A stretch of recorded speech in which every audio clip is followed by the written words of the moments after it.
Casting.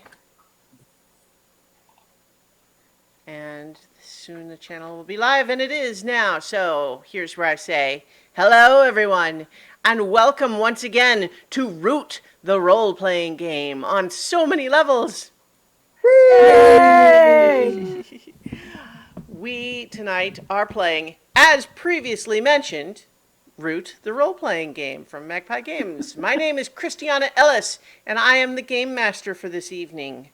Our players tonight: Paul Weimer as Arban Ironwing, the Falcon Ronin.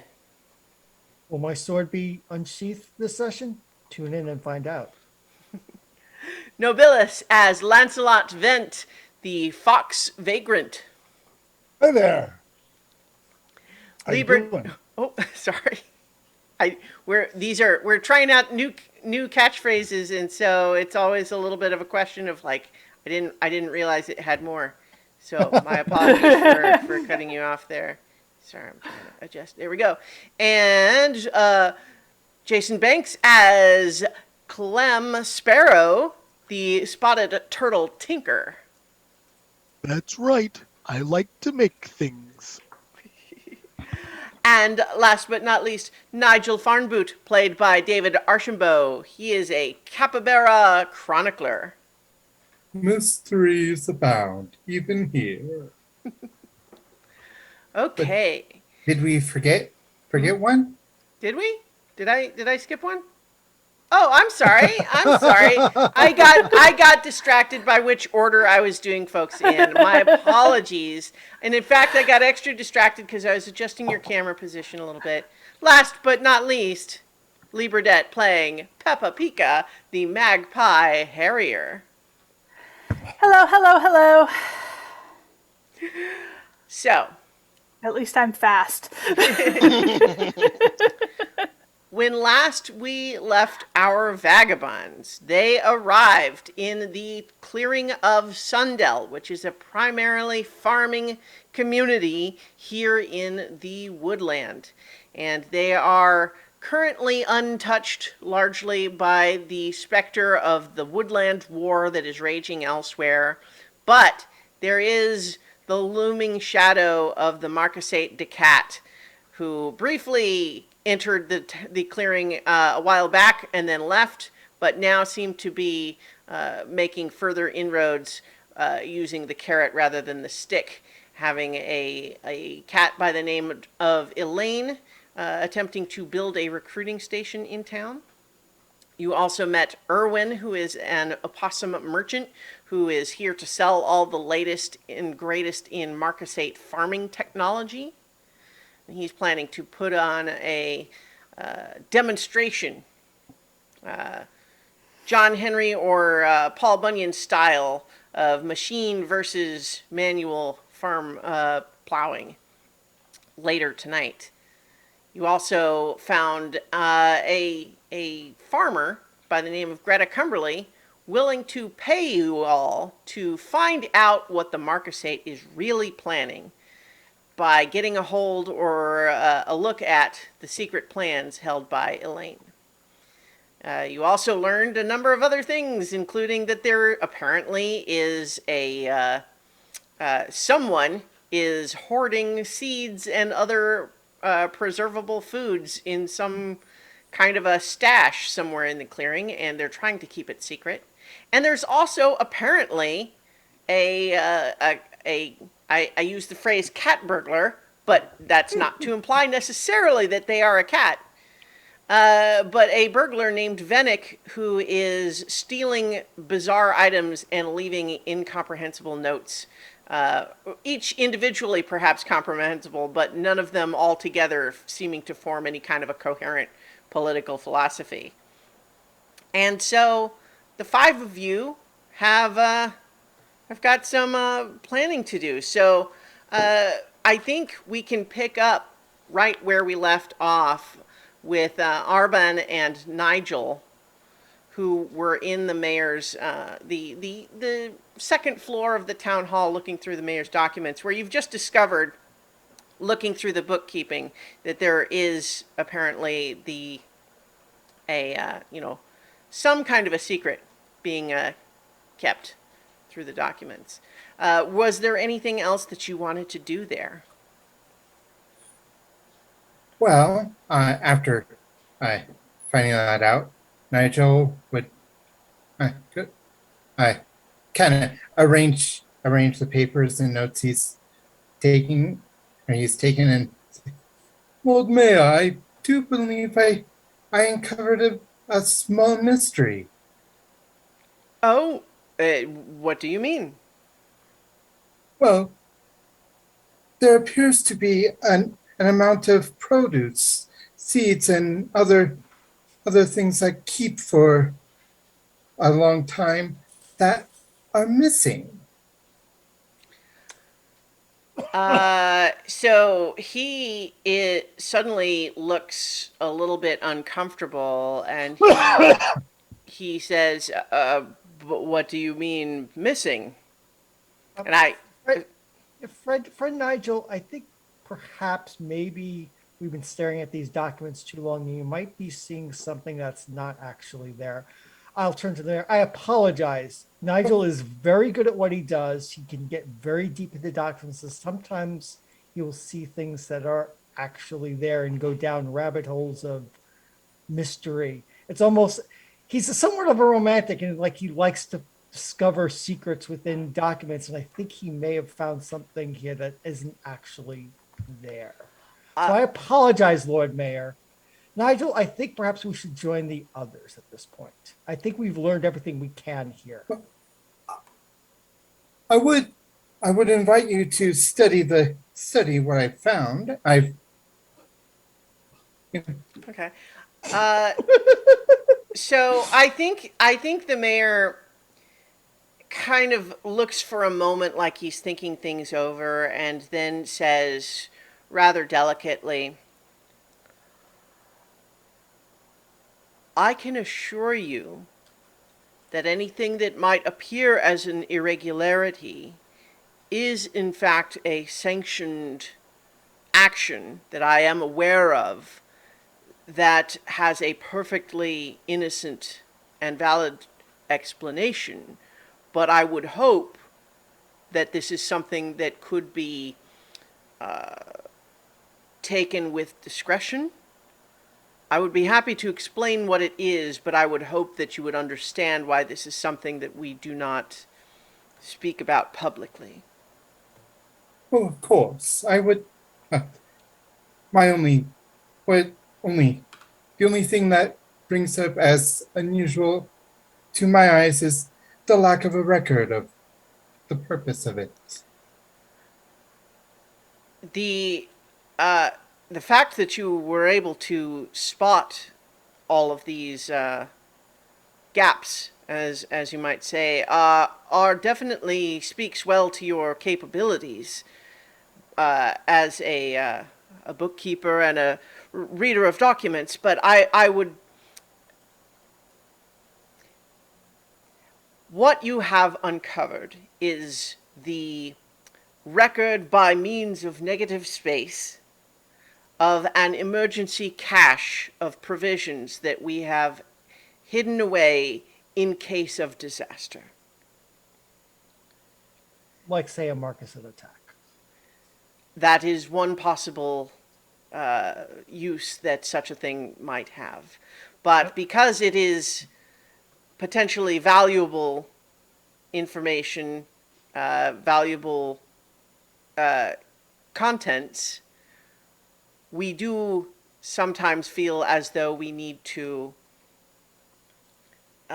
not publicize that we are keeping a lot of it in a secret place. Of course, Lord Mayor, you don't want to. In itself, since this is a farming community, that represents wealth and value, and that amount of wealth and value off the books in itself might be a tempting target for by outside or inside forces. We wouldn't want it being tapped unduly, especially if it comes to being needed. Sorry, one moment. I'm adjusting some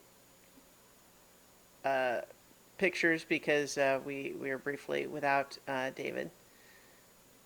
just We putting lost the everybody. scholar. Yeah, so I think perhaps that is a good opportunity to um, transition back over to Clem, Pika, and Lancelot, who were nearby the campsite and construction site of this recruitment center, deciding how to proceed. There are secret plans that are either in the pavilion tent or on the person of Elaine Monet, the cat recruiter. You have potentially a big machinery demonstration that might present some spectacle that could be exciting to attend or to specifically not attend because you're doing something else that you're using the spectacle as a distraction for. So, Yes.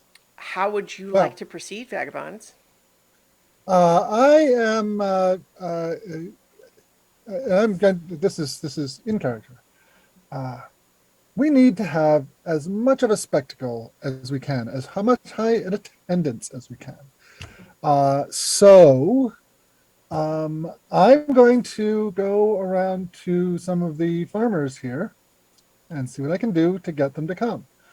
Um, but I have one more thing I'm going to try first.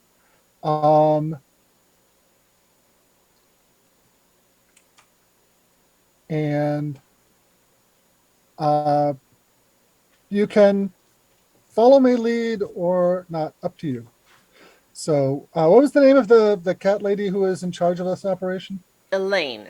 And Elaine, is she immediately evident in the campsite, or do we need to go find her? I mean, she is overseeing the construction, so yes, Okay, she's around. I am going to saunter up to her Uh-oh. and say,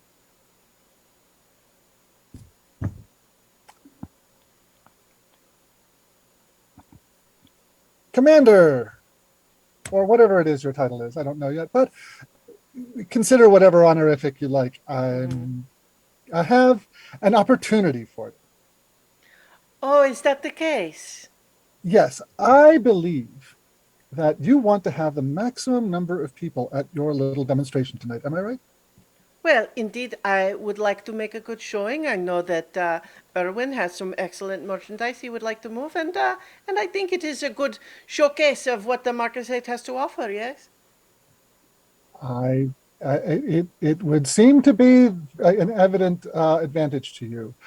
How about I go around to all the potential customers in the area and see if I can persuade them to come to your event. It won't be one of your people going around. They might be a little suspicious. You know how that is. But coming from an outsider might come across a little better. So I go around, see who I can find, and maybe you reward me when a whole bunch of people come up. Well, I do think that that seems like an excellent idea, my friend. If you are capable of rousting the more recalcitrant members of the community, getting a crowd together here, I definitely think that would be something worth a reward. Very well. I will see what I can do.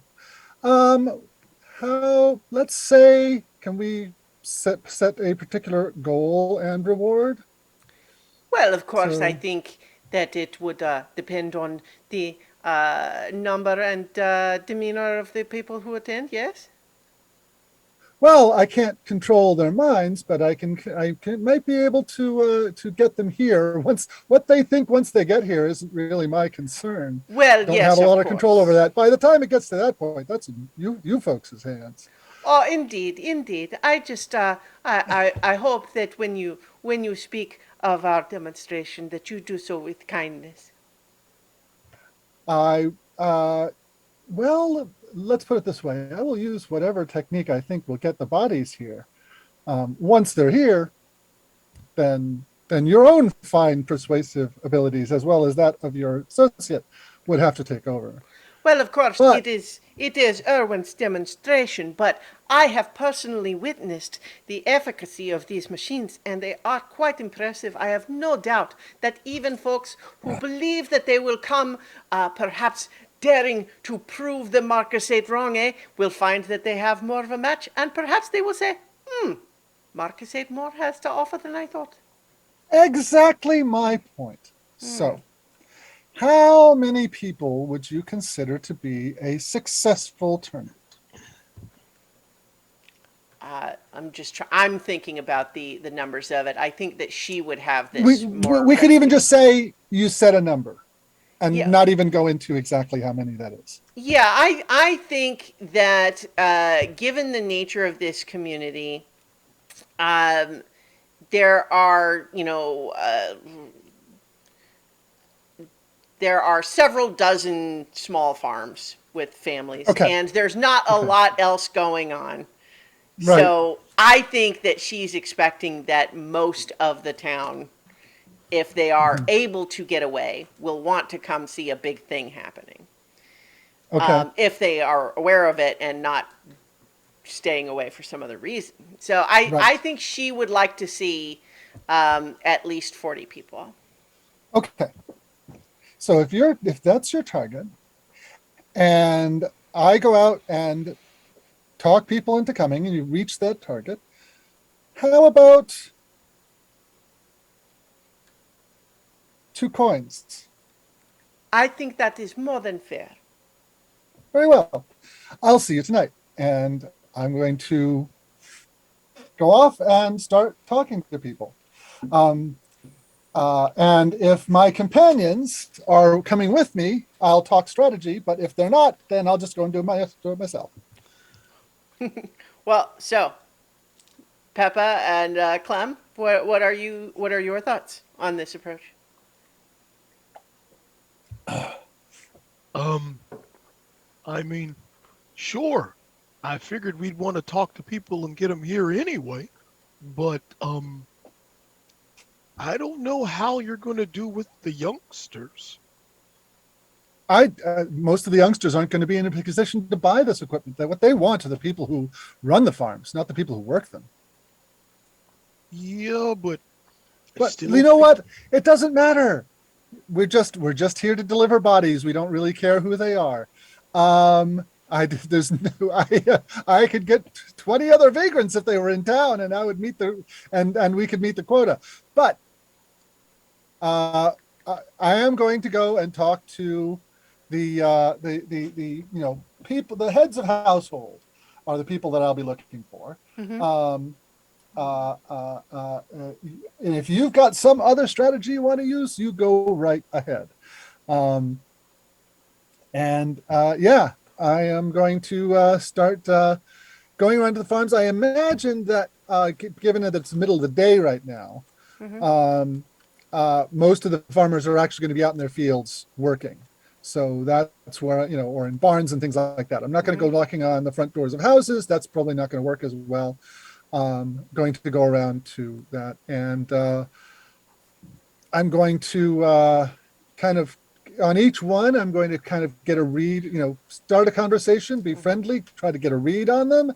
And whatever their outlook towards this thing is, I'm going to try to use that outlook to try to convince them that they should go. Okay. If they think, oh, it's a big load of hooey, it's there's nothing going to be there, and I'm going to show that they have nothing for me by staying away. I'm going to persuade them that the best thing to do if you want to show them that you don't care is to go and just be a stone, Mm-hmm.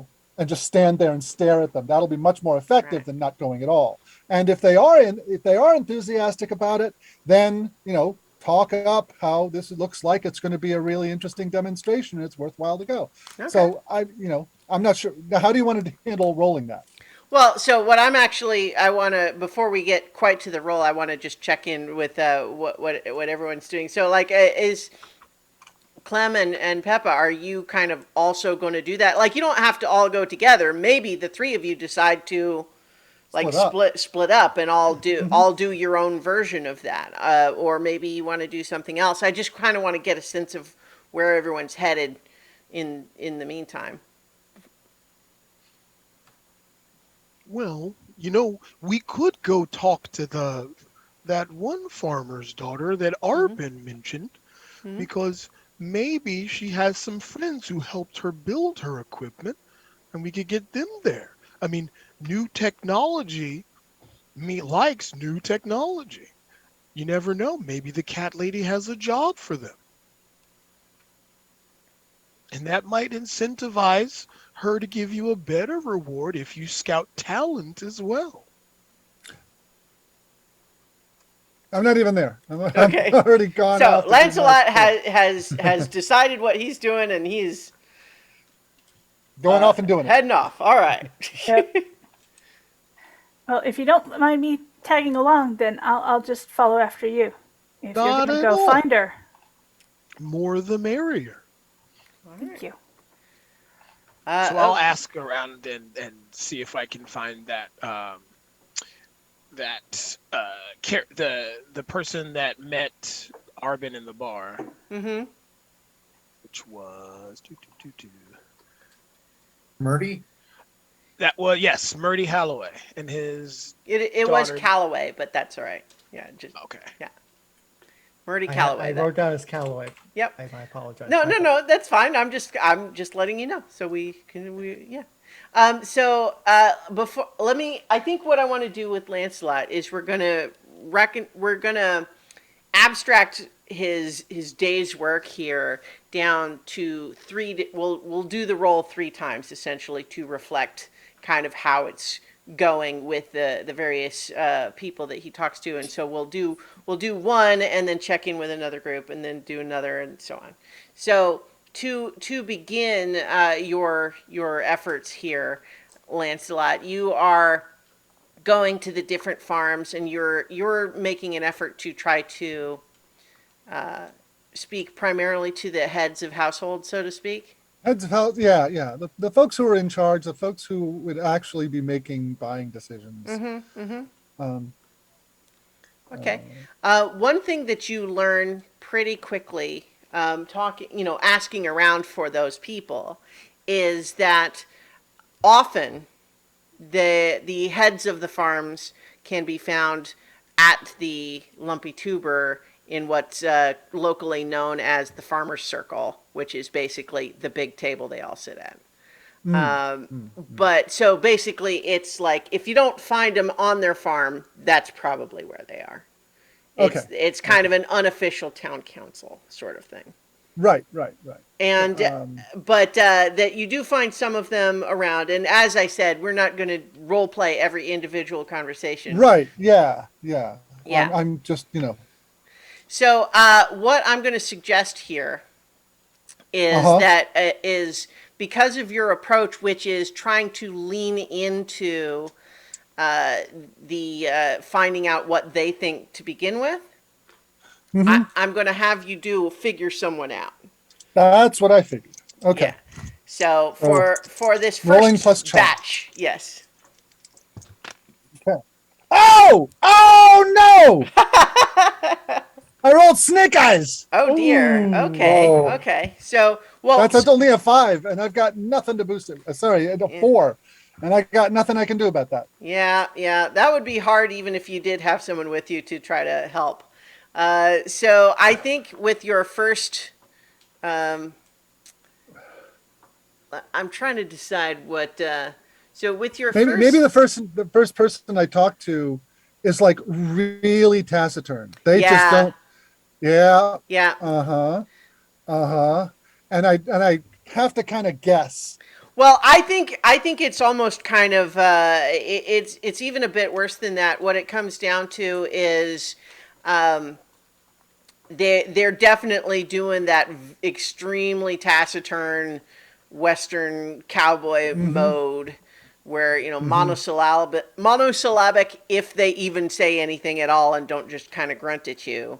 Right. But then I think you make your best guess as to a pitch, and they kind of Uh-huh. just listen to you do a ramble for a while, and then they just kind of say, "Seem awfully fond of sticking your nose in other people's business for a stranger."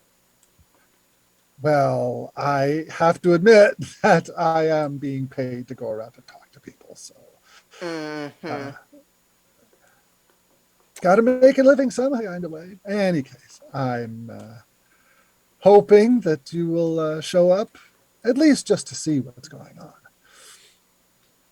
There's just basically you get a hard stare that suggests Well, that you should move along. yeah. Well, you have a lovely day and good weather to you. And Yes, I go think on to that the next one. I just so that we have a name for this person. This now, I think that this is um, this is an old kind of grizzled cowboy rabbit named Dewey.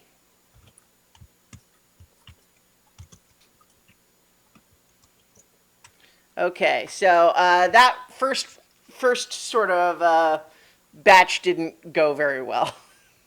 Yeah. But hey, that's how it goes. So now that we have you back, David, with Nigel and Arbin, did you hear that Mayor Reese basically explained that it's an emergency cache that they're hoping to keep secret because, first of all, you know, so he illustrates, first of all, that it would be seen as a valuable asset to an enemy power wanting to take the city. But also, I am especially worried about it at the moment, on the basis of all these thefts we've been having. So, Uh, you came into town with a whole sort of little crew of vagabonds, yes? I don't yes, we suppose did. I don't suppose you would be interested in trying to track down this Venick. Uh, I I don't especially want to see him brought to justice so much as I want the thefts to stop. And certainly, if the stolen items could be recovered, that would be desirable. But I don't know. Uh, our we have a few, a few guards here in town, but they've not had any luck whatsoever so far. It seems like uh, every time there's a new theft, I send them to look, but there's nothing to be found but the card, and we only have so many people. Usually, this is not the sort of crime that we've had to deal with here in town. Is there anything you've not told the rest of the village about these steps that you might tell us to make it easier for us to track down this Fennec? For proper remuneration, I can assure you that our crew would be very interested in bringing this thief to justice. Thieves are a plague upon society.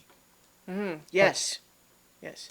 Well, I really haven't kept anything about the investigation secret, but I don't know if you heard the one witness account that we have was someone who insists that they saw a squirrel fleeing across the roof of their barn after they caught them in the or caught them in the act, and they fled, and the witness was unable to pursue them because they were so nimble, but they said it was a squirrel.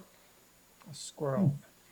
Has anyone thought to try to figure out where is there a pattern to these attacks as far as which villages have been attacked? Has anyone made a map of the attacks? Uh, I suppose that Nomi could help you with that. We haven't plotted them out. If there is a pattern, I am not aware of it, but we haven't made a map of them or anything. I mean, certainly my companion here is good at analyzing information. We need to get that information. Wouldn't you agree, Nigel? Yes, I would. So Well, we will talk with Nomi and see if she'll be I'm sure with your imprimatur that we are aiding the investigation, that she'll open up and help us to help you find this Fennec. so I'm afraid that at this time we don't have a lot in the way of clearing funds to offer you, but I can certainly assure you that if you're able to recover any of the stolen property, we can absolutely arrange that you may be permitted a finder's fee of sorts. All right. almost a commission basis, as it were. That's fair. You don't know us. We just came into town. We're not a known company of investigators, so I think we can take it on spec, as we say back in the Empire. Yes, well, absolutely. Good luck. I should assure you that the identity of a squirrel is part of what has led me to conclude that it is not someone from Sundell performing these thefts, because we have no squirrels as permanent denizens here. All right. I could see why when we came in that there was look of distrust among some of your constituents, strangers, perhaps not of species here. I can see what I can see the lines of this. I think at this point, unless you have any further questions, we should go talk to Nomi. Are I'll you, look at Nigel. oh, All right. Was that to me? Sorry. Yes, that was to you. Any further questions? to the Well, mayor. actually, I think I was wanting to do with the conversation about the seed thing. Oh, you want to go back to the seats? I had some holds from my role from last Okay. session, Oh, or figure them out. okay. Yeah, and I wanted to know, like, well, is he telling the truth? You believe so, yeah. Okay. And let me be clear, because of the way these holds work, I am answering honestly. This is not like Yeah. he is successfully tricking you. It's like, no, he is Yeah. telling the truth. You can tell that he is telling the truth. Okay. What does he intend to do with this? With the reserves, basically. He intends to keep them on standby in case they are needed to feed people if people's farms, if they lose their harvests or anything like that. That's what he Okay. hopes for the cash to accomplish. Okay. And how is he feeling about the fact that someone knows about it? Someone outside of. Well, he sure wasn't planning to bring it up, and so he's a little bit worried that you are going to take this valuable information and sell it to someone who will pay you for it. Okay. All right. So yeah, that's a thing. That's basically Yeah, that's fine. for the investigation on the theft, having access to the notes, and if not, the ability to question people about it, the locations of the people that were robbed would be useful. Oh, Yes. that is a good follow up. Thank you, Nigel. How public do you want our investigation to be, or conversely, how private do you want us to keep the fact that you're asking us to do this? I think that it is entirely appropriate that if you are able to recover the stolen goods, no one will object to you getting a finder's fee. No, that's not my question, good Lord Mayor. No, I understand what you're saying. My feeling on it, my impression is that you will have more luck with the denizens of Sundell if you are being discreet. But I do not require that of you. If it becomes public knowledge that I have hired vagabonds to track down a thief, I think most of my constituents will appreciate that effort on my part. Understood. Now, that said, there may be some that will eye you with suspicion merely because you are vagabonds, and I do not think that you will take offense if I say that that is frequently an appropriate conclusion. No offense taken, Lord Mayor. Bad apples and all that. So, Nomi can absolutely help you with that information. I will certainly let her know that she should share all of that information with you. Thank you. So I think with that, are you planning to just go down and get that from Nomi? Yeah. Okay. Yeah. Arden's a direct approach. Sure. Well, what I'm going to hand wave is the conversation where you are still upstairs and Mayor Reese goes downstairs and says, hold on just for a moment until I call you. And you hear the muffled conversation of Mayor Reese being extremely reasonable and Nomi thinking that this is all a terrible imposition and why should I have to tell anything to these vagabonds, and just an argument where he's clearly in charge, but she is protesting and eventually agreeing under duress. And Mayor Reese calls you down, and she has scrawled a list down on a piece of paper and is holding it out to you with a glare. Thank you. Thank you, Lady Naomi. This will be useful for our investigation. I'll take the list. All right. Where would you be heading next? I do want to take Nigel and reconnoiter with our other group before we start launching off on this. I also want to talk to Nigel a little bit first. So I think we're heading in the direction of the building building in progress. All right. Well, we'll catch back up with you in a little bit there. So let's get a second try for Lancelot talking to all the farmers here. Well, is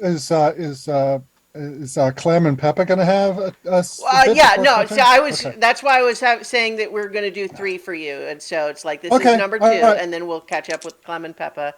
Okay. Yeah. All right. Second roll.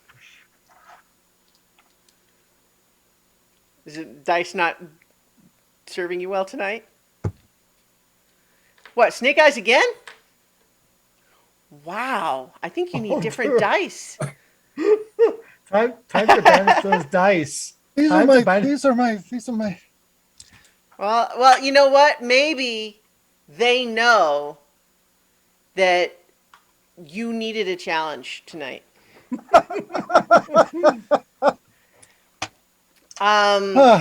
I think that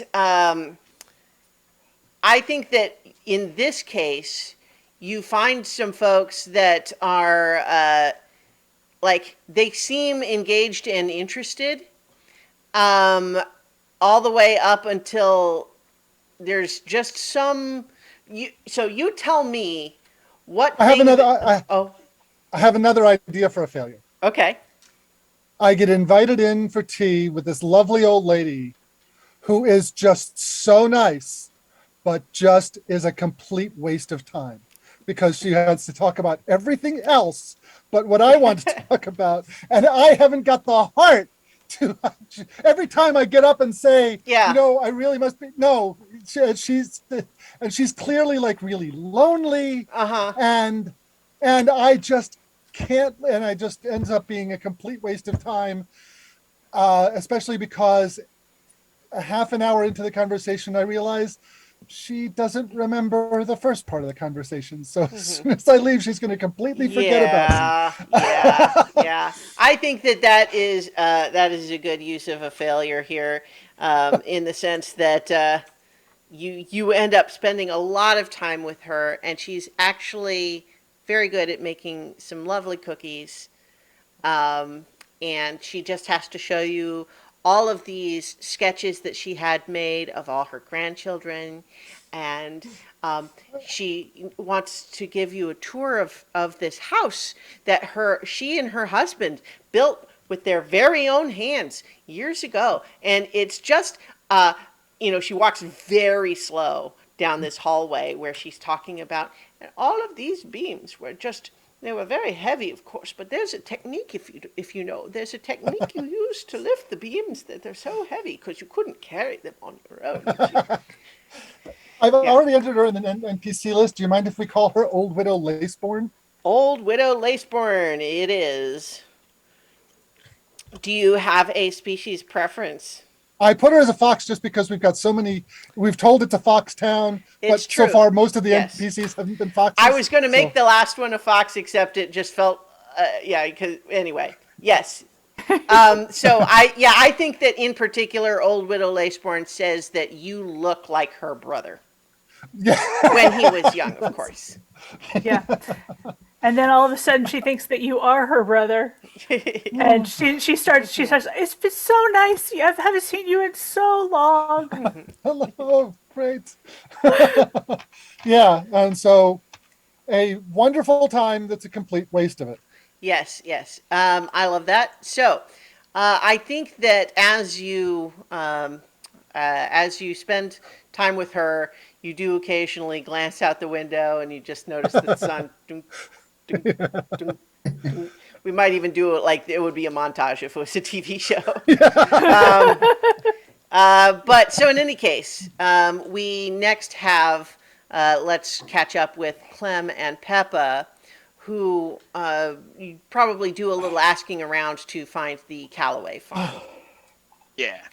Which is, you had heard already that, that Murdy owned a lot of the orchards, sort of to the southeast of town. And so you can make your way in that direction. So who are you looking for specifically? Are you trying to find Murdy first, or are you just going to head over there and see if you can find out what's up with his daughter, or? Yeah, I think it would be more appropriate to find Murdy first before some random vagabond strangers goes to find his daughter, who's probably working in a workshop. So I will go up and knock on the farm. Or do we see him out in the orchard? Or Yeah, I think potentially out in the actually, orchard? yeah, I think as you're heading in that, like through the orchards, you do catch sight of him, working with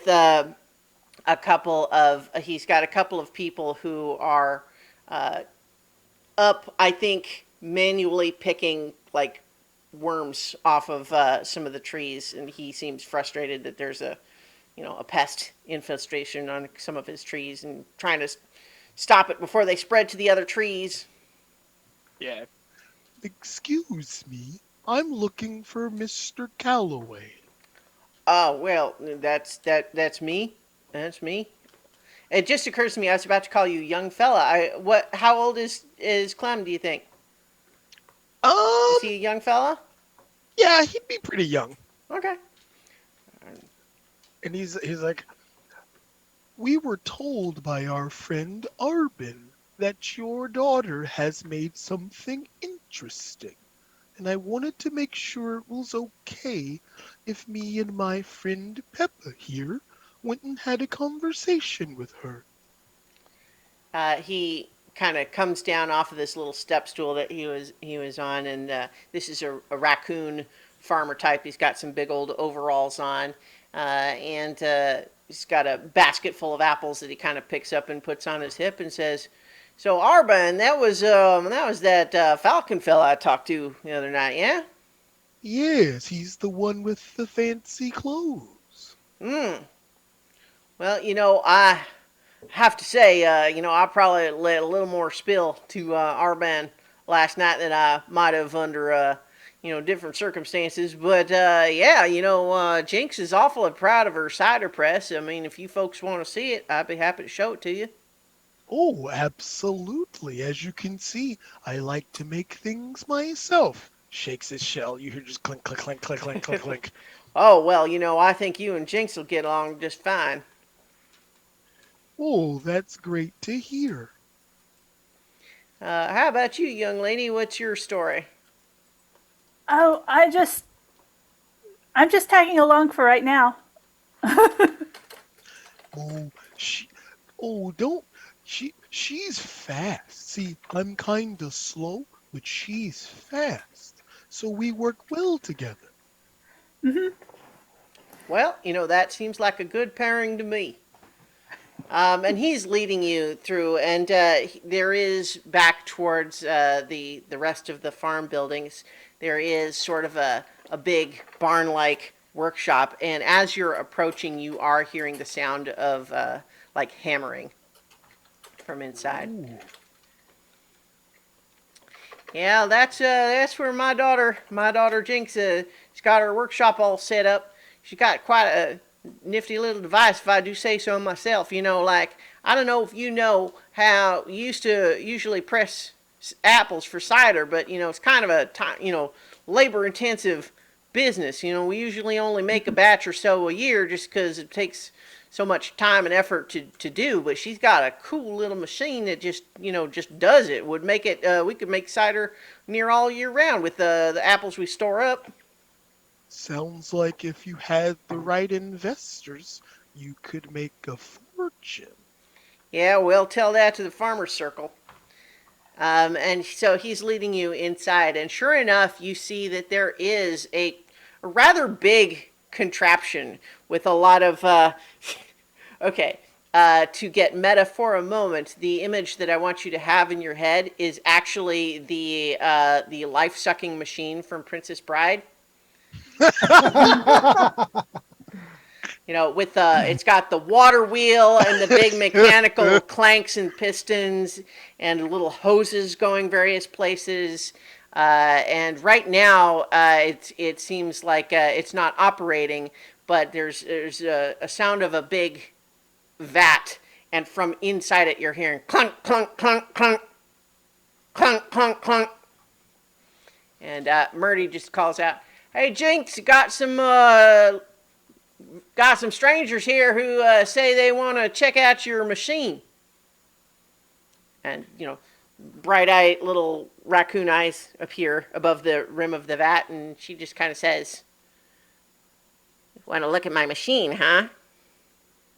Well, yes. I like to make things. "What's a thing that you've made?" Oh, I've made a lot of things. I started working on boats when I was very little. We turtles enjoy the water. She hops up out of the vat and just clambers down the side of this machine in a way that I think is I think objectively terrifying for a bystander. This is a very complicated machine with a lot of gigantic moving parts on it that does not look altogether stable, and yet she just knows it so well that she knows what she can stand on and what she can't. Looks like she probably does this all the time, but I just want it to be clear that I think that any reasonable denizen would not want to attempt this. But she clambers down very quickly and just says, "Hi there, I'm Jinx Calloway." She offers a paw to shake. He shakes her hand. Well, I'm Clem, and this is my wonderful friend Pippa. Well, Nice to meet you. awfully nice to meet you too. How'd you hear about my machine? I thought that and looks up to her father. Clem just goes, "Oh, sometimes loose slips might spring a leak in your ship, as they say." Well, it's true what they say about, small towns, hard to keep secrets, but this always just felt like one that, most folks around here don't even think's worth being a secret. Well, speaking of secrets, there's a demonstration later of the machine that cat lady brought.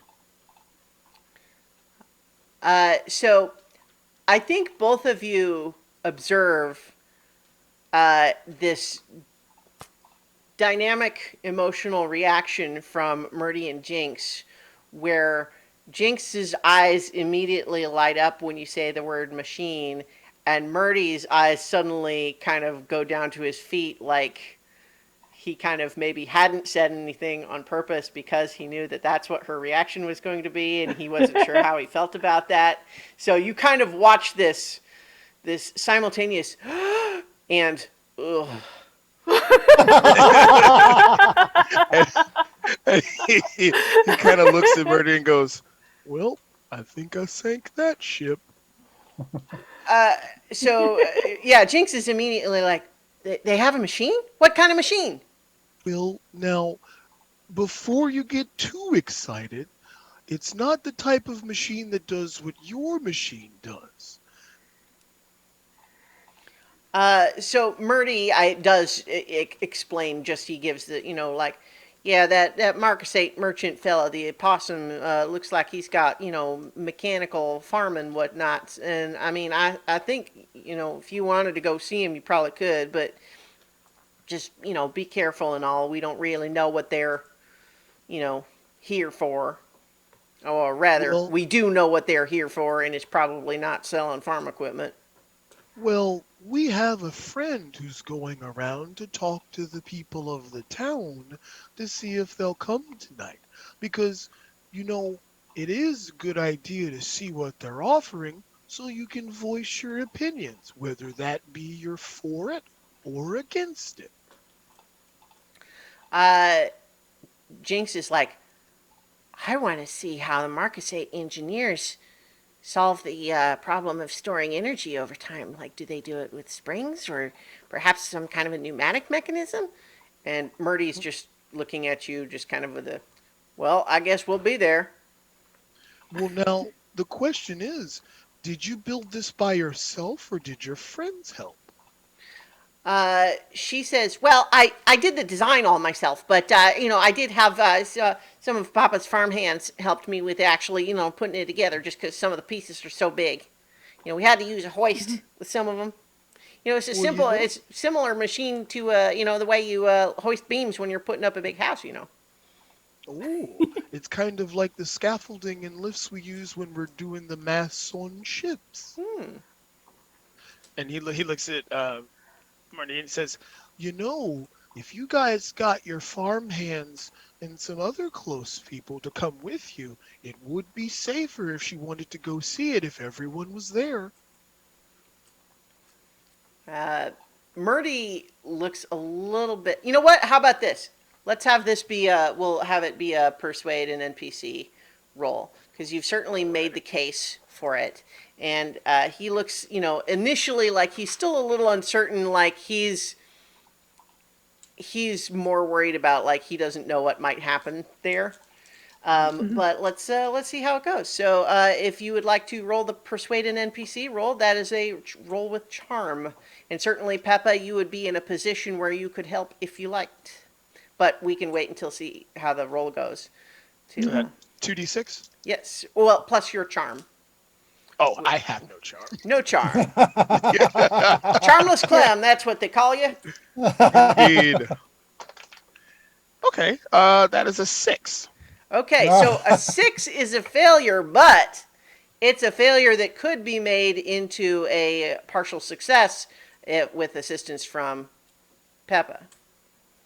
Okay. So what you would kind be of assistance? you would be doing the help or interfere move, which means that you would have to mark exhaustion. You would mark one box of exhaustion to add +1 to the roll, which would take the 6 to a 7, which takes it from a miss to a partial success. Oh heck yeah! Now, yeah. So, and one, I think also just it occurs to me right now that we didn't ever on stream talk about Clem's connections. So we'll want to do that in just a moment here when we finish resolving this. But I think that in this case, if you're marking exhaustion, you can add the +1, which we would want to see what you're doing to help conceal. And then if you marked exhaustion again to have 2 marked, you can also either conceal your help or interference, which doesn't make sense in this context, or create an opportunity. Create an opportunity such as. Well, you Getting don't. more people moving? Yeah, I mean it would basically mean that I would make the result better, or have something otherwise good happen in addition. Yeah. Okay. Why not? Okay. Why not? I'll do 2. All right. So it's just like.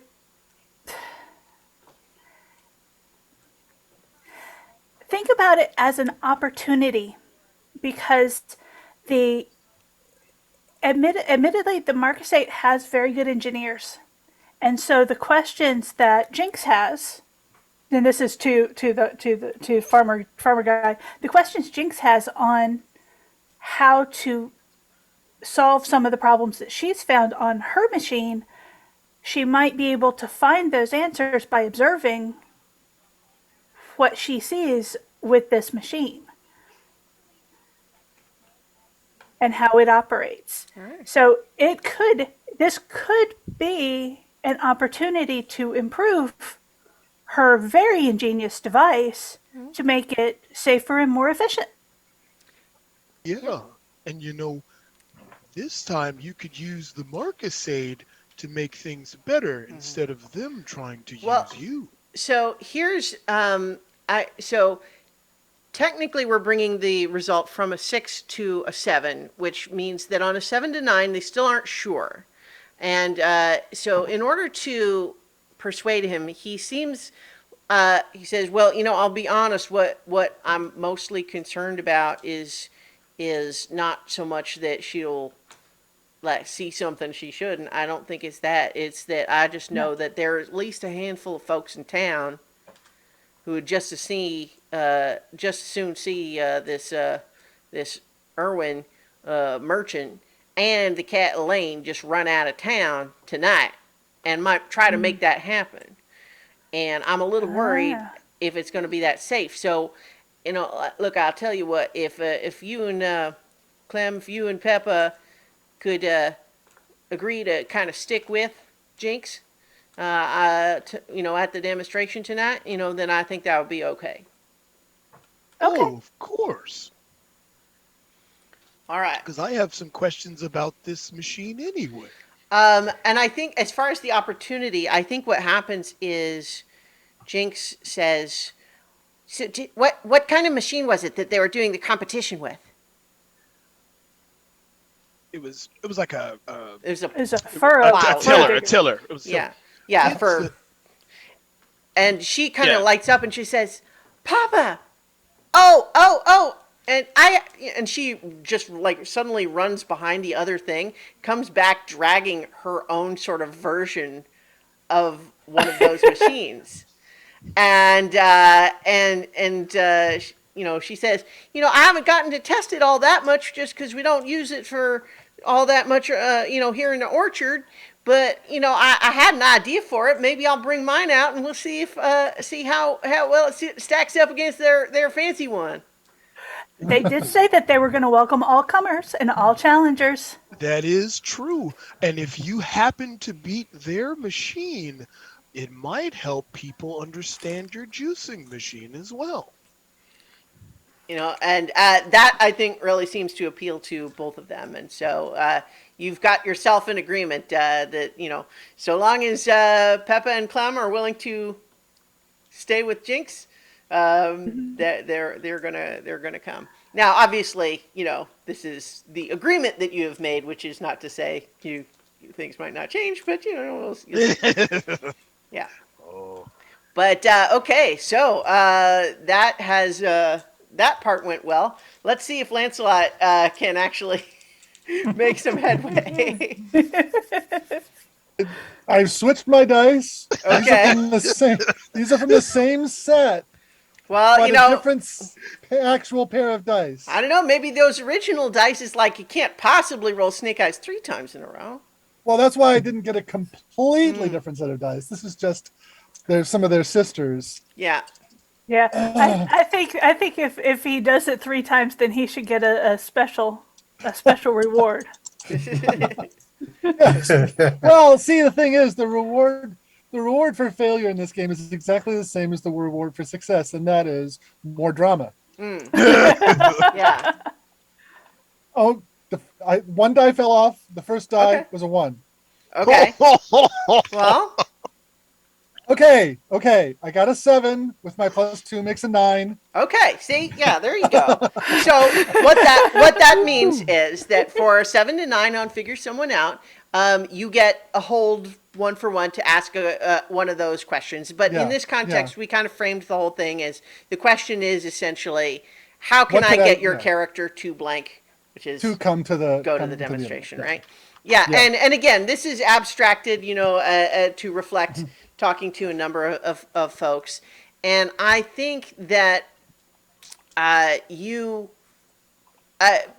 I want it to abstract to represent a lot of different people, and just to be Right. clear that there is, as you talk to all the different people in town, there does seem to be a rather widespread of opinions on this. There's some people who, like, initially just don't want anything to do with this whole thing, and they seem to think that if they go at all, it'll be just to boo and heckle and tell them that they're not wanted here. There are some people who are happy for the opportunity of a competition, so we can show them that our local boys can beat any stupid machine that they've got. There's a handful of people that are just there for, like, something's going to happen and I want to be there to see it. Sounds exciting. And there are some people who are kind of feeling like, you know, I think that we've been a little stagnant here. I'm kind of interested in if there's some new things, maybe some new ideas that get presented. And then there are a couple of people who are not necessarily in love with the Marquisate, but are feeling like better the Marquisate than the Duchy. And if they're gonna Okay. maybe have to choose one or the other, so Okay. yeah, so you do get a fair number of people to come, and I Okay. think that but I think as part of your process, you do find out that this is a community that has your perception, I think, is even more than just the idea that there are divided opinions, is that there's been kind of a tension on some of these old versus new issues in town for a while. Is that they're like Murdy and the Calloway family, that is just one instance of a number of people who have been frustrated with the farmers circle not willing to make any changes to anything, much Right. less anything related to the Marquisate, but just like, hey, I thought I might grow soybeans this year. It's like, I don't know. I don't think you should do that. That's going to mess up our whole crop rotation and the way we got our exports going. Just they don't want anything to Yeah. change. And no Whereas, disruptions. Yes. yeah, exactly. It just, there seem to be some Okay. that just feel like, just the way, because we used to do it that way, that means we should keep doing it that way. Well, they're- I mean, the people that I work on the most are the ones who say that they're not going for whatever reason, and Right. and I want to Well, so convince them that Yeah. showing up is the most important thing. Well, right, and that's why it was a figure someone out role, not persuade an Yeah. NPC. Because once Yeah. Lancelot is able to understand what does this person want to hear, Lancelot is Yeah. capable of delivering that message. Right. Okay. All right, so I think you, after spending all day on it, you maybe didn't have as much luck as you would have liked, but you think there's going to be enough people there to get your 2 coin. Okay. Okay. Assuming that things don't go spectacularly badly in some way. Okay. All right. Well, then as the evening comes, as it looks like people are starting to gather for this. Well, I'm going to be that's- there, like, counting heads. Yeah, so certainly when we get there, I think we're a little Yeah, ahead yeah. of that, because right now we still No, have yeah. Arban and Nigel coming out of the town hall, where they spent a good chunk of the morning and into the afternoon looking through all those documents. That took some time to do. But as you come out, you maybe meet up with Clem and Peppa emerging from the orchards, the Callaway orchards, and Lancelot, I think, having spoken to the representatives of the farmers circle who were at the tavern and discovering that, like, yeah, the description some people had of them is that they seem really convinced that their way of doing things is the best way, and if you don't like it, well, you don't get to decide. Sorry. But that said, they also generally seem to know what they're talking about, so it's like they didn't Yeah. get There's to a that. reason they're the experts, right? Yes. So you can definitely, I think, come away with that seeing both sides. But I think now as a group you have kind of come back together mid-afternoon And with the demonstration is at 5. So you have a few hours. Uh, for our investigation, did we get the calling cards that were left No, behind, you, or at least like a copy what they say? yeah, yeah. Okay. But yeah, you know what? I was going to just tell you information that you could also roll for if you want to do another. An if you want to. Search the records. Yeah, yeah. I guess that would make sense. Yeah. Let's let's see. Search the records. Roll on the information that you get regarding. Let me make sure I have.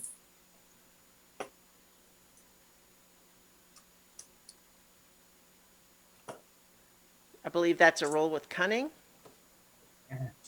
Making sure I'm. Finding it.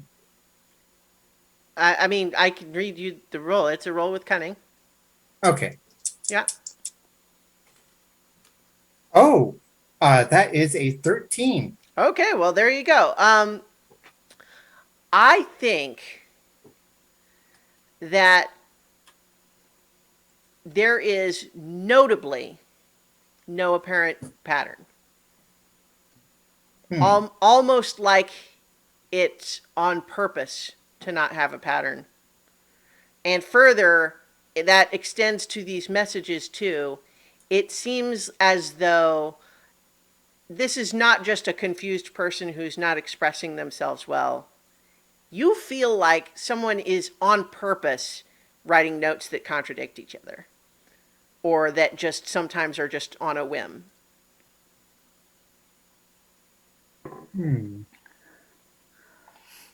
This is quite unusual. There's no pattern. Usually you would think that there would be some message, but there's no message. No. Well, but like even more than that, it's not even just that there's not a pattern. It seems like someone is deliberately ensuring that there's not a pattern. It's on purpose that there's no pattern. So they're just generally screwing with everybody for the fun of it. Or they're rolling a die to find out who they attack next, so that no one can predict where they'll come. But yeah, you also just like there are some valuable things that have been stolen, but then some things seem like they're, of arbitrary value or just perfectly ordinary objects that seems like it wouldn't be worth going to the trouble to doing a fancy theft for it. Like there are some where Pumpkin. yeah, well, right, yeah, like, and then there are some things where it's not especially like the one difference is it's never just like a piece of rope or something. It's always something that's like meaningful to the person who it was stolen from. But like it's the point just being that a lot of them are, it's kind of like the one rabbit who was just saying it was her grandmother's jewelry and it meant a lot to her, but it's just very ordinary, inexpensive jewelry. It wouldn't sell for a lot, but it's what she had. Yeah. So so that's I think you studying that coming out of the town hall, and so I would encourage you to still everyone's getting together so you can actually have a group conversations. Yeah. Nigel, a word before we continue further. Yes. Piece of advice. You do remind me, as I've told you, of my old master. My old master was sometimes not politically savvy and would speak truths that were sometimes ill-advised. I think when you revealed this to the mayor, that might have been that was good investigation on your part, but perhaps we might have not been so confrontational in pointing it out to him then and there. It could have gone very differently and very badly. If he was hostile to us, steel could have been drawn. Do you understand? My intention was not to be hostile. No, but revealing a secret that clearly he's been very carefully trying to keep so boldly can lead to blood being spilled. I would rather not have to patch you up afterwards. Okay. But It was really good on your part to have figured out something he's been trying to keep very secret, but to just spit it out at him that you knew this was a little reckless on your part. I suppose it comes to me at, at I when I revealed to it we were in a place that was mostly private, but there were only ears available that The, yourself and him. consider if we were in a clearing that where the mayor was a little less friendly and you revealed that you knew a secret. What might he do if you suddenly said you knew this secret? We might find out what sort of jail they have here, for instance, to keep us quiet. Does that make sense? Well, perhaps it was a particularly good thing that all of us were not in the same room. We'll talk later.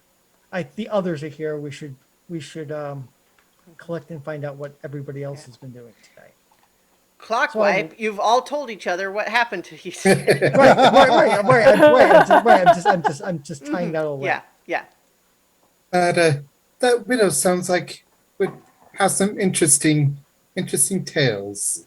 You go Or right and later. talk to her. Yes.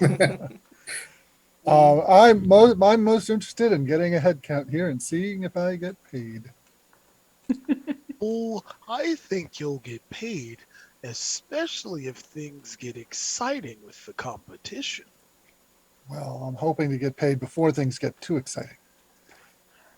Anyways, yeah, I am going to try to maneuver my way towards the lane as the crowd starts to build. Okay. Well, And, I think so. Yeah, I understand your impulse, but I think you're pushing ahead a little quicker. Jumping ahead too fast. Okay, well, that's like let's put it this way. Come back to me when we get to that point because that's what I'm focused on. Oh, okay. But like, did anyone else want to talk about maybe what the plan is? Like, do you have an actual Yep. objective beyond just showing up and being there when it happens? That's kind of what I'm getting Oh, at. yeah. Well, how are we actually going to? Yeah. I want to Are get you planning into to just watch Elaine's- the competition, or yeah? No, so- I'm going to slip away and sneak into her tent. And if anybody thinks they might be better at it, they can do it. But that's what my plan is. Okay. Okay. I mean, I've got the +1 that I got from reading the situation, and I've got a way to sneak in and out with that. So it's not like I have no resources at all. Sure. I'm not trying to say no. I'm just saying that let's have this be a group discussion. Yeah. Well, I think most of us should stay because I think the wonderful cat lady might find it very suspicious if we all happen to disappear, especially when people in town know we've been talking about this. Oh no, we definitely should play interference for Lancelot's sneaking into the tent by being visible and present, asking questions, being part of the crowd, being at you and Peppa are escorting Jinx, so you're certainly going to be there for certain. Or else Farmer Calloway would not be happy at all, and we can't have that. Oh, I intend to help the machine because I think it can win. Oh, help her machine. Well, your skills in putting things together and keeping them functional are prodigious. So if you can get her machine to beat theirs, that would be something, Clem. I would like to see that happen. Look, Not that I have any skill with it. Look, I said it before. If you guys had just let me prepare, the noodle incident wouldn't have happened.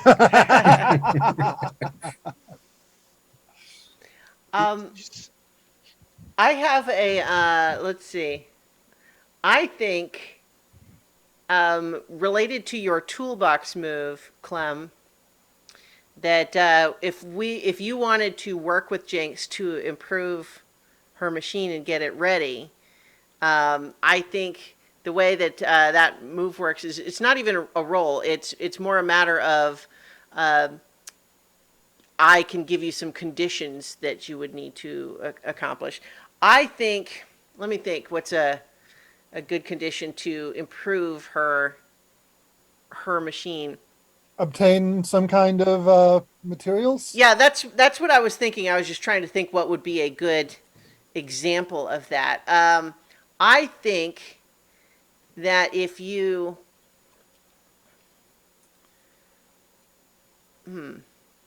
I'm just trying to make it something that's achievable but not trivial. Uh, Needs to get. Okay, I have an idea. okay. The elders know that for her to machines to work, she needs grease, Mm-hmm. she needs oil, she needs lubricants, and that's one thing that you don't just on an orchard. You just don't. What you're doing doesn't produce that. Mm-hmm. You don't have greasy stuff around. You don't have like animal fats or seed oils or what have you. So they've Mm-hmm. basically restricted her access to those things, and so they need to obtain some oil to lubricate the machine because she hasn't been able to get it. Not because it's too expensive, but just nobody will give it to her. I'm going to actually make it a little bit more complicated than that. Um, Although I'm going off of your idea, but just Sure. going harder with it. So, Clem, this is an entirely optional thing, but I think when you were looking at Irwin's machines, you saw that he had a really fancy little oil can dispenser. Where he could dunk, dunk, dunk, dunk, dunk, dunk, like the Tin Woodsman oil can sort of thing, right? He had a really fancy, like clearly very good machine oil stuff in there. And the grease, by comparison, the grease Jinx has been using is much sort of coarser stuff. And you think that if you could help her lubricate a couple of bits of her machine with Irwin's oil, it would make a big difference. Okay. That is just an idea you have you can do with that as you like. You can see if you can figure out a way to make that happen or not. But you believe it would do a significant improvement to the performance of her machine if you could. Oh, well. How does the staging area look for the competition? So I think that they have had some of the construction workers, stopped work on the building a little bit early today, which is it's coming along. It has a few more days before it would really be a complete recruiting station.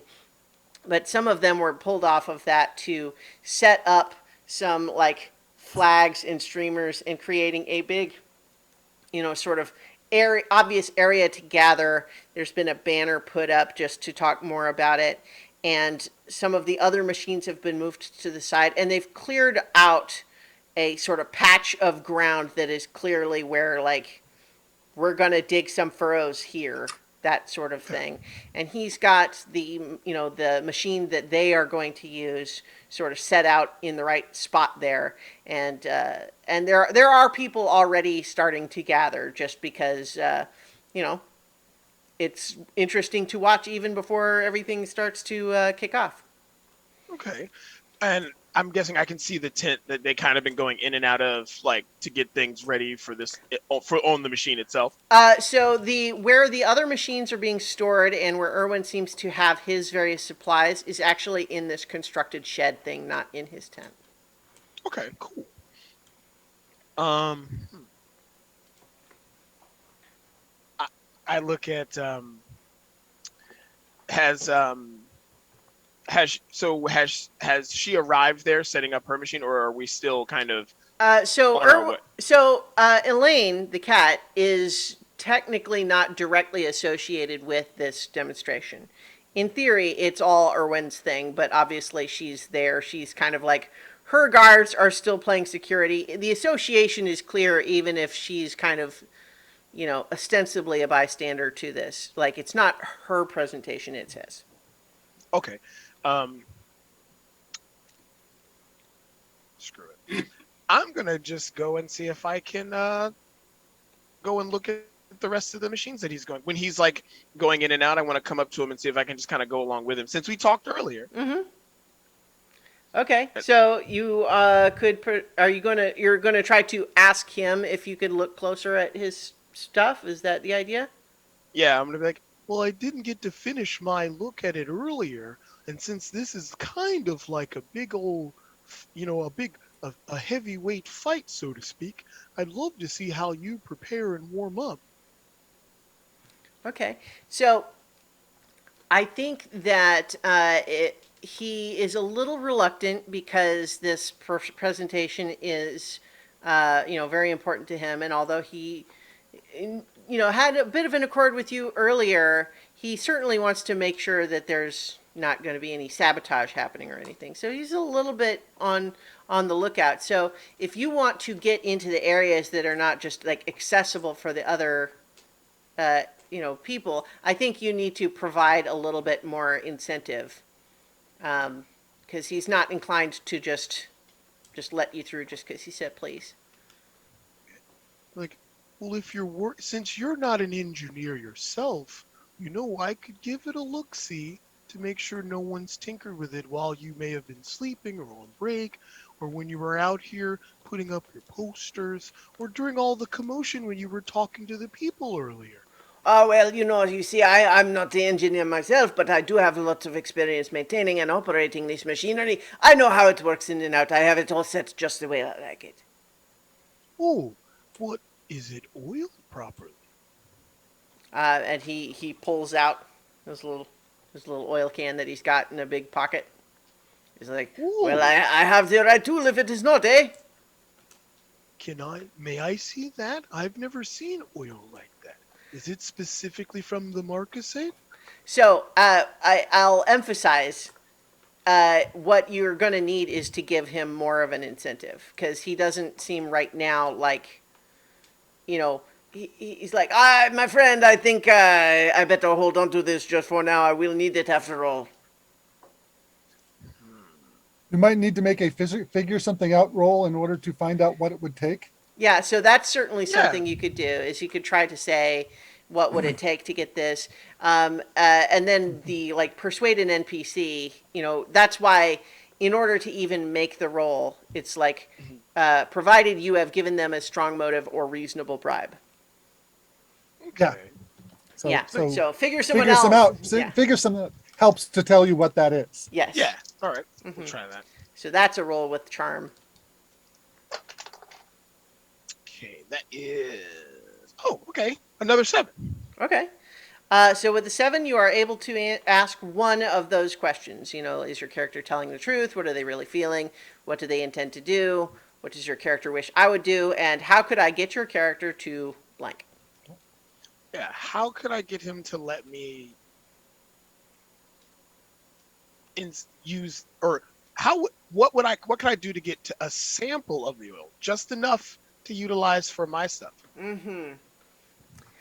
I think. I mean, I think it might, for him, I think it's as simple as you can pay him for it. He has more than one, and he would certainly sell you some. Okay. And it wouldn't be a lot. Like, the amount that you're talking about would only be like one value worth, which you can mark depletion to spend. Okay, sure. Well, don't we also have cash on hand? I mean, some of you do, if you have some. Oh, okay. Yeah. Okay. But no, I'll It depends on how much you spent of your starting material on gear, or whether you have any coin or not. But the depletion is also like one value per depletion box, essentially. Yeah, I just want. Matter of fact, could I expend 2 depletion to get enough to oil the machine, but also enough to get her to, if she needs to oil it again? I mean, yeah, if you want to buy twice as much, he will definitely sell you sell it to you. Okay. Yeah. Absolutely. Yeah, so that's pretty straightforward. I think that's an easy one for him. Is that he is literally here to sell his machines, and the oil is really more of an accessory. That is the uh, what's the term? The where you Cost add. of doing business. Well, no, I was just going to say when you get someone to buy a big thing and then you put like the add-ons on it, upsell. That's what it is. So, The oil is usually the upsell. You give them a deal on the on the extras that they would need. But of course, because you obviously know what you're doing. This is excellent marcasite grease. None of the grit you find in lesser manufacturer. Oh, I can tell. It's silky. This will. This is an amazing oil. I can't wait to see your machine in action. All right, yeah. So I think that if you use that oil you've obtained to help on Jinx's machine, then it will definitely, um, it will improve its output. Oh, So- absolutely. And Nice. I will explain to Jinx that I also got you some extra, so just in case you need it later. All right. Yeah. So I think we can imagine that she is showing up with her father, and they've got the her machine on a cart, and as she is proposing to enter this, you can see there's a little bit of a hitch in Irwin's presentation when someone else has another machine to try to do it. Like he seems like he is all about letting people try to just do it manually, but wait, someone else has a machine? And Clem, I do and, not and know Clem, about this, but I do not have a good explanation for why not. It's, the and rules do not say. Clem is grinning Yes. very excitedly. In fact, It would be pretty hypocritical of me to say it is not fair for someone to use a machine in this contest. So I think he does look less than thrilled to see another machine enter, but he does sort of check it over. He's just giving it his own look. And here's the thing: I think all of you can tell the difference. If we were to imagine someone who is extremely clever and good with tools building a cool motorcycle in their garage out of a bunch of junk they found in a junkyard, right? And then someone who's bought a brand new Harley Davidson, right? It's very cool that someone could build a junk motorcycle, but it's also not the same thing as the oh yeah, professionally mass-produced assembly line sort of thing. But so that's kind of what we're talking about here in terms of looking at these two machines. But nonetheless, just even the idea that someone in Sundell can even do, make something that's even remotely a competition, it kind of puts a light a little bit to this idea that, only the Marcasate can provide this type of advancement. does there seem to be kind of undercurrent in the crowd? Seeing as I'm sure some of them have heard about the cider machine, Yeah. but I'm sure they does it give kind of a murmur of like, oh, she builds other things or potentially? I Might be think. a read a tense situation rule. Well, no, I think that this right now it's not sufficiently tense to merit that. What I'll just tell you is that you can hear people talking because they're starting to gather and people are talking about stuff, right? Like, so just being there in the presence of this stuff, you're picking up on a lot of people expressing their opinion, and I think you get a couple of people who are just kind of like, oh no, Jinx Calloway is going to embarrass herself with another one of her weird contraptions. When I Well, hang on. I'm just saying you get some of that, but then you also get a bunch of people who are like, wow, look at that thing. That I didn't know anyone in town could make something quite like that. I knew that she invented stuff, but that looks pretty cool. And then there's a lot of people for whom they're just saying, oh, unexpected development, even more drama. Even more drama for this exciting spectacle that I'm watching is that, hey, it was going to already be a thing and now there's another thing. Isn't that neat? And so there's a lot of excitement there related to that machine. I think that there are increasingly, like, the crowd is starting to fill out a little bit. Lancelot, I think you're very confident you're going to get to your number you were looking for. Okay.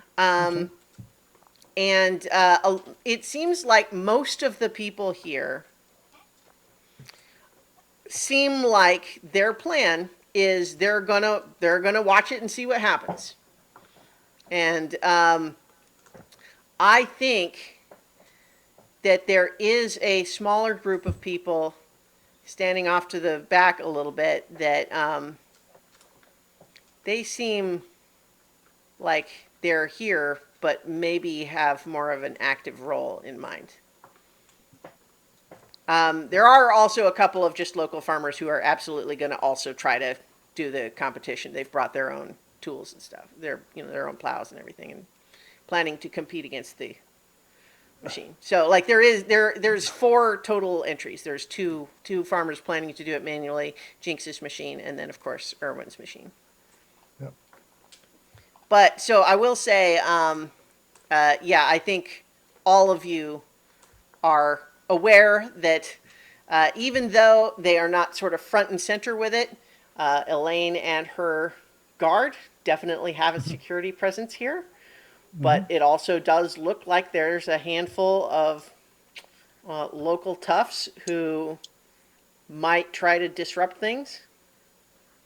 That's really what I'm interested in. I'm interested in the tactical opportunities and problems of this crowd and setup. Sure.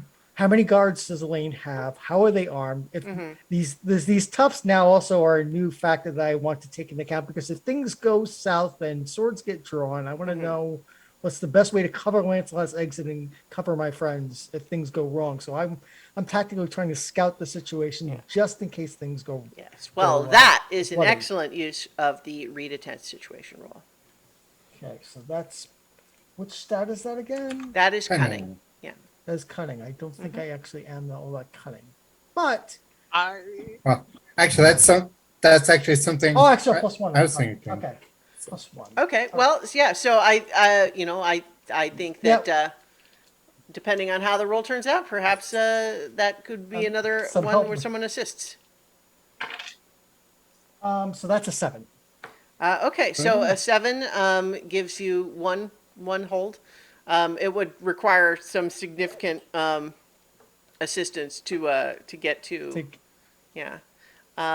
Oh, just because I forgot to do it earlier, I'm just going to go ahead and briefly say that the connections that Clem has with the other vagabonds, just because we didn't say it before, and I keep forgetting, so if I don't cover it right now, we have Nigel and Clem think of each other as like family. They were both run out of a clearing due to their inquisitive natures. Professional, sometimes act sort of like Arbon's squire / caddy. And that actually, I think, has a potential connection here, because if you're doing the read a tense situation, I believe that the professional connection gives you a bonus there. Oh, no, professional, yeah. So it's like if you share information with them after reading a tense situation, you both benefit from the acting on the answer. But that would be if Clem does the move. Likewise, Clem is Peppa's enabler. And let's see, did anyone else have one with Clem? I think, did I cover it? Did anyone else have a Clem related connection that I didn't say? All right, sorry. I think that's it. Okay, that was kind of a tangent, but yes. So you got a 7 on your read a tense situation. So that gives you the opportunity to ask one of these questions and have a +1 forward on when you act on that. So there's like, what's my best way in, out, through? Who or what is the biggest threat? Who or what is most vulnerable to me? What should I be on the lookout for? Who is in control here? Yeah, I'd like to answer several of these, but I didn't roll well enough. Sure, It's like, what am I on the lookout for? What should I be on the lookout for here? Well, I think you believe that those local toughs are going to do something, and it's going to go bad. And so it's up to you how you feel like you want that to go, but you suspect that they're going to cause trouble, and the whole, like, don't want none, or don't, or what's the don't start none won't be none, that sort of thing. Yeah. Except they seem like not only do they want some, but they're gonna start some. So Clem is off getting oil, and Lancelot's about to sneak off. So I just have No, I'm not sneaking off quite yet. Okay. So anyone who's still around, I'm going to tell them about the Tufts and their threat, and then I'm going to lurk in their vicinity so that when they start to move, I'm going to be able to ready to counteract them directly if possible. Okay, so the idea then that if they are potentially going to cause a disruption that could get violent, but you would want to try to Shut prevent that down. prevent that. Okay. Yes. So would you be waiting for them to try something, or are you going to try to dissuade them? I'm going to wait for them. I'll let them put their noose into the trap before Okay. before I clamp them down. All right. So you can be in Noodle trap. Yes. When they put their noodle into the trap. Yeah. This is excellent use of the noodle trap. Okay. So, yes, when you are, so you can place yourself kind of in proximity to that group to just kind of be present and ready to act if and when they try something, which you suspect they will at some point. With the test, are they armed that we can tell? They look like they have, they've got a sack with them that you suspect might have things like axe handles and stuff in. Because I was So- thinking, They don't Right. have like swords and that sort of thing. Like they're not they're not armed with like traditional weapons, but they do seem like they've got some. The other thing that I think maybe I'll sort of all of you can kind of take a look at is that honestly, with the number of soldiers that are here, there's no way. I mean, if it came down to a real fight, it would just be a massacre. But you also had heard that the last time they were in town, they didn't really fight back. They let themselves get driven away. So you think they may be counting on that. well, Bad idea. basically my thought is I have the pickpocket roguish feat, and if I could, basically walk by and suddenly, basically let that sack disappear. Well, If so here's what I'll say about that. Okay, is that that it would be difficult, which is not to say I won't let you attempt it, but I will make it clear that like if it is in fact what you think it is, and they are in fact planning what you think they are, if you are discovered, they're going to be very displeased with you. yeah. But my thought is like, if if they go grab their weapons and they don't have weapons, maybe they won't. They'll be a little dissuaded from trying something Yeah. super foolish. So here's the thing. This is a group of people with this sack of weapons keeping nearby, and they're trying to keep it kind of secret. So at the same time that they have made it kind of hard to get to, simultaneously they're trying to be discreet about it. So it's not like they're just clutching it in their hands like this, right? They've kind of got it tucked under a crate, that like in a corner. So they're kind of surrounding it, but also not necessarily looking at it because they don't want to call attention to it. Okay, before that starts, I would like my scene with Elaine. Okay. Well, yeah. So definitely. Nigel, are you planning? You're planning to do that? Is that the? Do you share that Yes, with and anyone else? I'll probably. I think I would share it with Peppa to, maybe if So, she can run some interference. so you're not actually telling me you're going to try this. And Because that can all sorts of by the wrong. way, at I this at this moment, Peppa, Clem, when he tells you that, elbows you and goes, I bet you're fast enough to get it. You could just swoop on in there.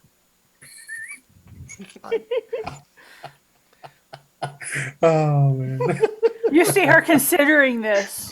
I am And the it would- straight man and- in this group. How did I not- Well- And it would look pretty cool. too. Okay. So what I will say is, while all of that nonsense is happening, Lancelot, you have been counting as people arrive. It's not quite 5 yet, but you've reached the threshold for which you can get paid. So if you want to approach Elaine, then we could go ahead and do that. Definitely want to approach her and say, well, I think we can agree that I've done my job. You have indeed.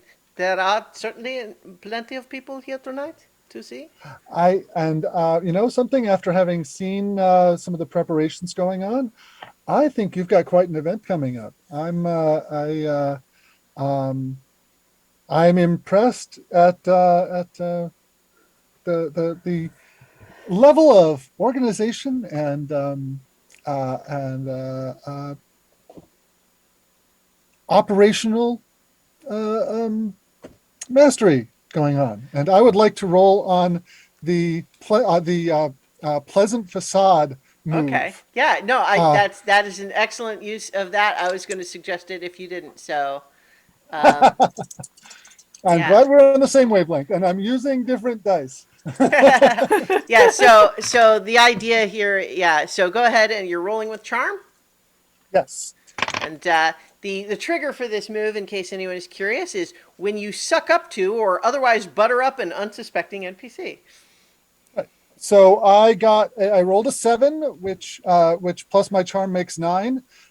So I get 2 holds Yes, that's correct. So to spend to deflect suspicion or aggression. yes, and so the perfect use of that is the idea that if something starts happening and you want to suddenly say, "Oh, but we're still having such a great time talking," and she's like, "Huh? Oh, yes, of course we were," and to keep her from noticing something else. Yeah, that's exactly what that's for.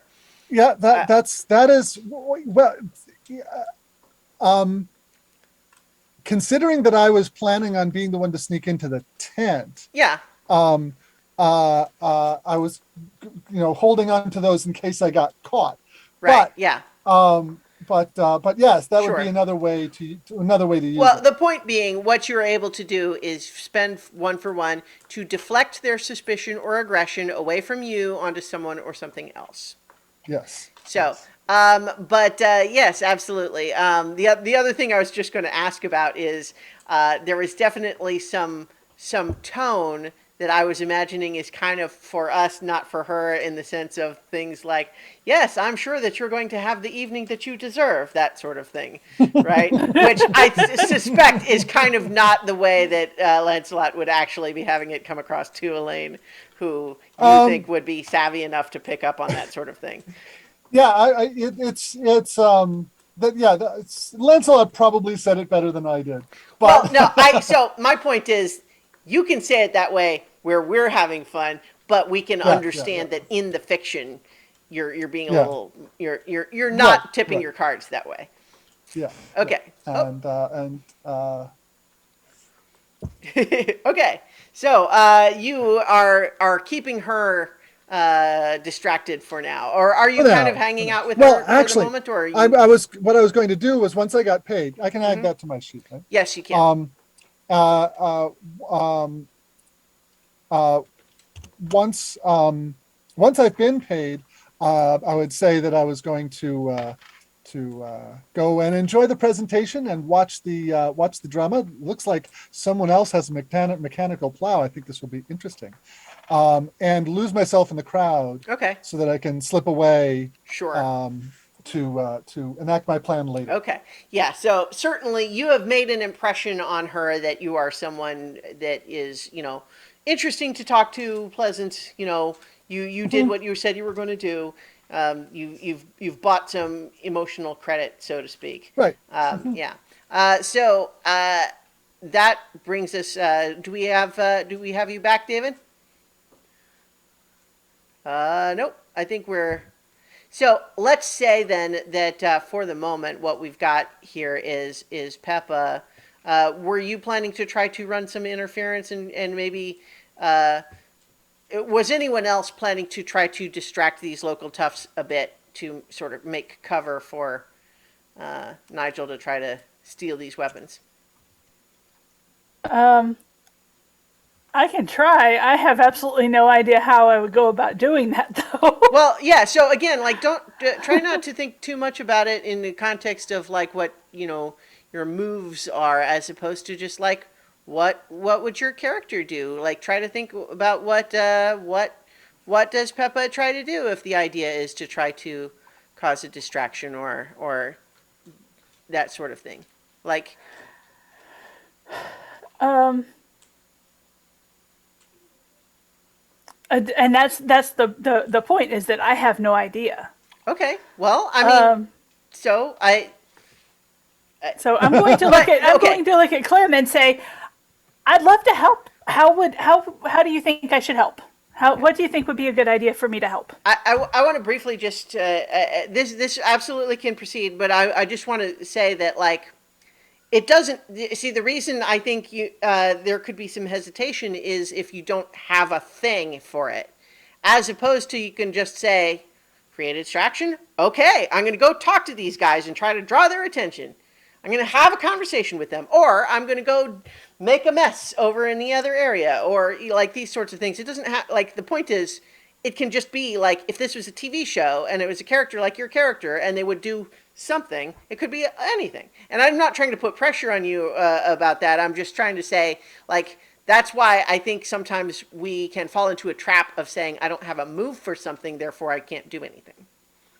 Okay, well, if it's just a conversation, then I will just try and chat them up. And I'm gonna, I'm gonna come and help as well. I'm gonna be like, Yeah, we should definitely talk to them because we don't want the competition between the two machines to be broken up. That wouldn't be any fun.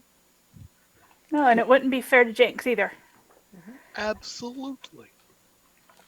Yeah. So hopefully we have Nigel back. And I think, welcome back. Are you back with us, David? I think so. Okay. So I think the way we want to flavor this here is, because there's not some other specific mechanical move, that if all you're doing, Clem and Peppa, is essentially trying to occupy the attention of these guys enough, then we don't necessarily need to make that like a full move, right? But it can be reflected as helping, like the help move, right? For Nigel's roguish feat. So, but I do want to see how the start of this conversation goes. So you've got a bunch of guys who are sort of darkly grumbling at themselves and occasionally glaring over at Erwin and Elaine and Yeah.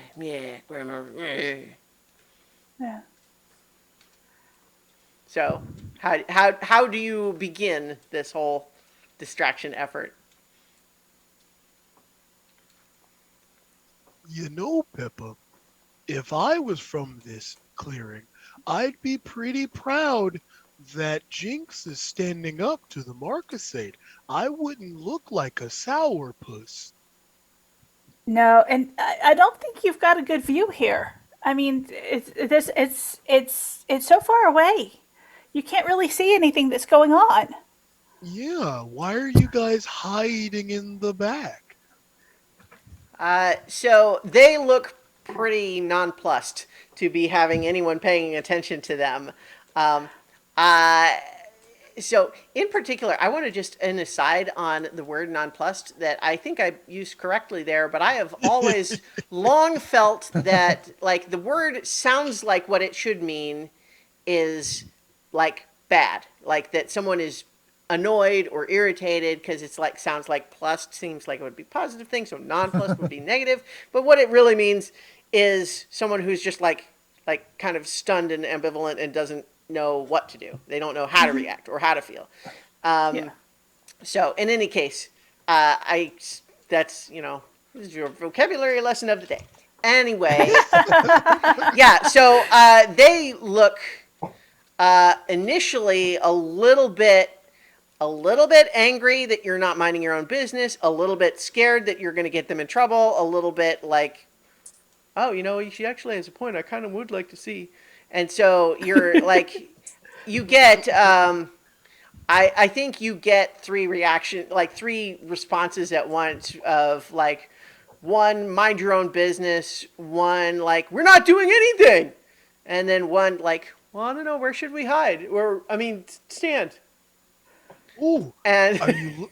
It comes just like, oh, if you're looking for a better vantage point, right up front, especially if you're going to bet. sure. They like the idea of betting. So you have their attention. So Nigel, is this the plan? You're going to try to sneak in there and do. We'll count this as the pickpocket, roguish feat. Okay. Is that the idea? Yep. Okay. We don't see your video moving, but I think that. Oh, there you go. Yeah. All right. So when you attempt a roguish feat that you are skilled in, that you're going to roll with finesse. And so Yes. this is, this is a roguish feat that you are skilled in.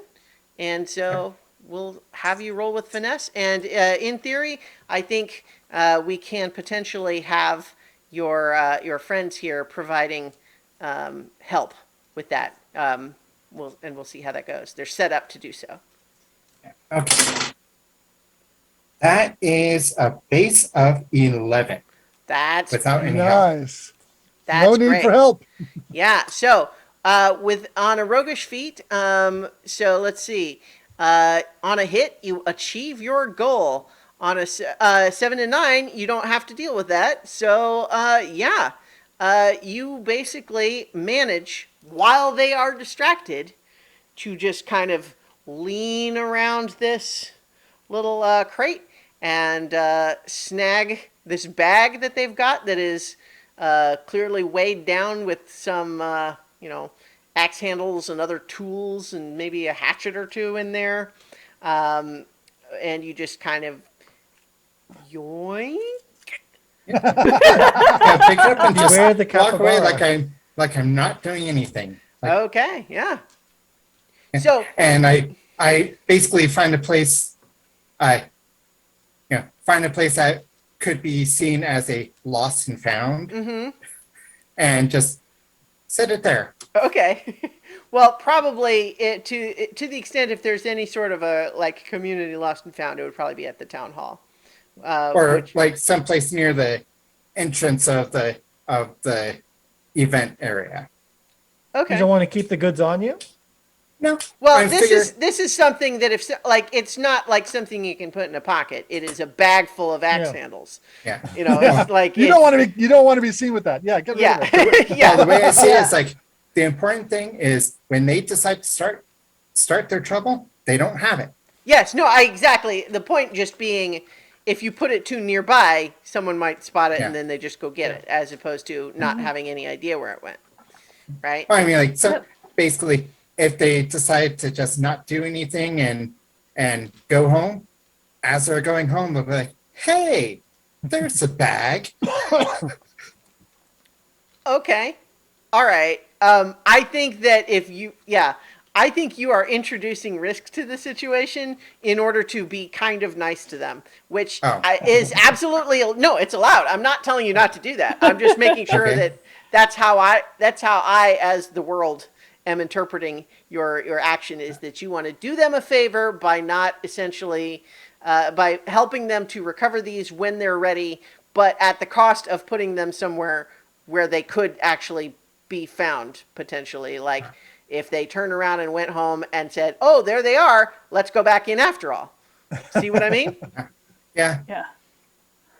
Well, if they cause problems later, it's not when there's a whole bunch of hopefully when there's not a whole bunch of possibly innocent people that could be No, yeah, innocent absolutely. people possibly in the way. I am on board, and it makes sense too that you're not going too far, so it's certainly easy for you to get there, drop them off just around the corner of a building. behind a tree or something like Yeah, that. yeah. So, so that it's not within sight of where they are now or this whole demonstration area, but you know, obvious enough that it will likely be found by someone at without it too much time passing. You didn't dig it and bury it in a hole or something. Yeah. Okay, so that I think Clem and Peppa are able to watch that happen while they're having this conversation with these guys. So how do you wrap that up once you're having this whole conversation about all this, and you're watching as Nigel steals their bag and then slinks away with it? Well, Peppa, it's almost time for the competition. I think we're going to see Jinx do really well, but I want to get up front so we can see. You guys should come so you can make your bets. As we start making our way up front. Okay. So Are there bets being taken? yeah, no, absolutely. It doesn't seem like there's not like a formal bookie taking official bets. It's more like person on person, just like hey, bet you $20, it's whatever, like it's not formal in any organized way, but just people betting each other. It seems like the going favorite is a big fox himbo farmer, about about 22 years old, broad shoulders, big arms, and he's everyone seems to think he's the best in town, and there's no way those machines can compete with a Sundell farmer at the peak. So, What's a good name for him? no, okay, yeah. His name is Cudgel. Fox Farmer Himbo. I just want to interject that from Arvin's point of view, he didn't see the theft, but he just saw Peppa and Clem come up, talk to these guys, and then wander off. And so, since neither of three you told me this is your plan, Yeah. and some of them are actually following us up. Yeah, no, I want to imagine that the place that you've kind of set yourself up here allows you to see this whole tableau play out. Okay. So it's like, Yeah, where you just you're just watching, like, oh yeah, I'm watching these guys to make sure they don't start trouble. Wait, what are Nigel or what are Clem and Peppa doing? What is Nigel doing? Oh God! And you start putting a hand on your sword, but then it works out okay, and you're like, oh, okay. Go team, I guess. they showed initiative. Then Nigel walks up to him and say, "Any problems?" Less now, probably thanks to you and the rest of the Noodle team. Oh God, we have a name. Glad to. All right, so I think then Clem and Peppa probably link up with Jinx to help her get her machine set up, and Murdy is there, but he is definitely keeping an eye on the two of you because he's staying back in the crowd while he is assuming that the two of you are sticking to Jinx like glue. Seems to be his expectation. Yep. So you're helping her set up, and she is very impressed with the oil that you've got, Clem. And it's clear she understands immediately how much of an improvement it will make. So you don't have to persuade her on that. Okay, and so I think it's starting to be about time for the demonstration. Um, Lancelot, how far into this thing? Like, what is your trigger for when you move from your hidden spot in the crowd to attempting to make a move? Um, it's well, I want to get out of sight when the demonstration happens. Right. Um, uh, but so I want to be like ready to move when some kind of drama occurs that Mm-hmm. attracts attention. I'm not trying to evade attention, you Mm-hmm. know, to I'm trying to I'm just, waiting for the right moment. Right. Um, and being in a place where I'm ready to get behind the tents and find that spot that I scouted last session, and sneak inside. So that's my plan.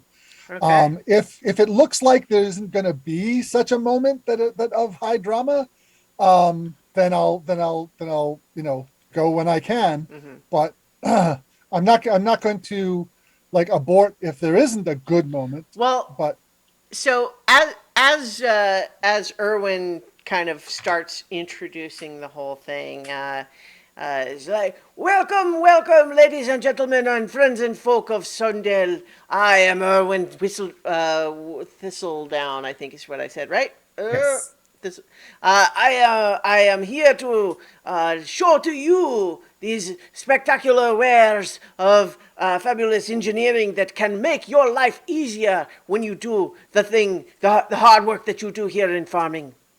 And he's got his whole spiel. And so he begins to explain the way that the competition will work, which is there is enough of a run out, like there's lanes enough that like six different people could theoretically all be trying to do their plowing at the same time, kind of in parallel. And the idea is it's literally a race, and it's designed to be long enough that it will take, like at least probably 10 minutes for the farmers to be doing it manually. Like, so it's a race that's going to be like everyone's working on it for a little while. It's not a long time, but it's also not going to be over in seconds. And so that's going to be how it all sort of plays out. And he's doing up the whole thing too, where he's very much playing the whole, kind of the MC, and he's just like, I am very proud of these machines that I bring to you today, and I do think we will put in a great showing, but I am also thrilled by the act of competition, and I know that Sundell has some excellent workers here who are proud to show off their stuff and show their muscles and their power and their skill, and I cannot wait to put it all to the test. And I think we will all see a lot of excellence on display today. And I am enchanted and delighted to discover that we have another engineering competition. He's doing the whole thing, right? But so now that you kind of know exactly how it's going to play out, I'm not necessarily going to just narrate every bit, like the entirety of the thing, but I'll do bits and pieces as we kind of play it out. But because we're going to be cutting around to various things, I think. So, who besides Lancelot is going to be doing something while that's happening? Um, Nigel would like to potentially keep an eye out on like rooftops that we can see, Okay.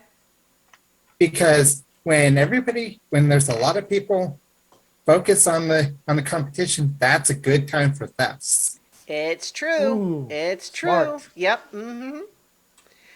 Okay. So you're watching for the possibility of a squirrel creeping along Yes. where they shouldn't be.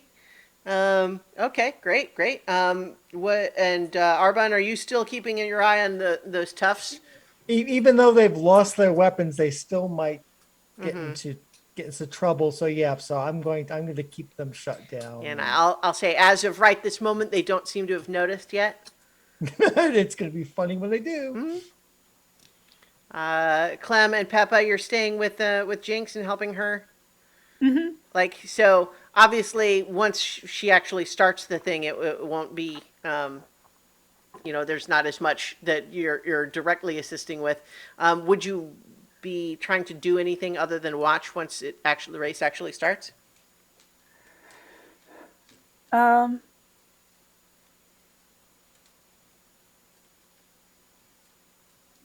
I think once the race actually starts, I'd probably join Nigel in trying to keep an eye out for the squirrel, Okay. because it seems like something that, or the alleged squirrel, because this seems like something that he would definitely find attractive. So I think that what I'm going to do is give all of you the opportunity to roll on behalf of the various contestants here in terms of what we're looking for. Now, we have, of course, Irwin and his Marcus 8 machine. We have Cudgel, as established. Young Fox Himbo. I think we also have Faye, who is also a fox, but she's a lady fox, and but she has also clearly got the muscles and the strength of the back that's going to be necessary for this sort of thing. She seems pretty confident too. She's got her own plow there with her, and then of course we've got Jinx as well. And so, who would like to roll for which? I'll take the himbo. Okay. I'll take the lady fox. I'll roll for Jinx. Okay. Now, would it be what type of role would it be? I will tell you in just a moment. Okay. Nobody wants to roll for Irwin? I'll roll for Irwin. All right. So here's the way this is going to work. It's going to be the 2d6, and it's essentially going to be a couple of different rounds of that, and it's essentially going to be the first to 30. In So we terms of this. add all of the results together? Yes, but I think that what we are going to be looking at here in terms of modifiers is we're going to have Faye and Cudgel rolling just a straight 2d6. Irwin is rolling +2. And Jinx was going to be rolling +1, but will be rolling +2 because of the oil advantage. Oh god. So that is as we're beginning to get this competition underway. So is anyone? Everyone's just ready to get that started. Yep. All right. So Irwin has Elaine actually call the. One of the things that he explains, though, too, is that for both of the machines, the rule is that if they need any like manual charging or whatever, like you can't do that before the race starts. So, like for his, the idea of charging up the spring, he's basically not even trying to justify that he's allowed to do that first in advance. Like he has to charge it up and then use it as part of the race. And you know, you could all, I think everyone kind of goes, yeah, okay, yeah, that makes sense. Well, not only does it make sense, but also that like they didn't have to try to point that out, that it would be like cheating. He seems confident enough to volunteer that. So the first round begins. He has Elaine just basically give the 3, 2, 1, go. And so let's get rolls from from all of our competitors here. Ooh. And Cudgel gets a whopping 2. Ooh, oh Faye no! got a 5.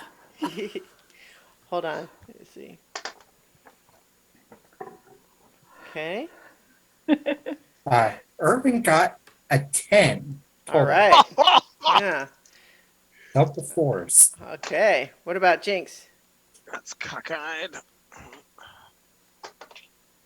Okay, that is a 7. It's a 9. Okay. Yeah.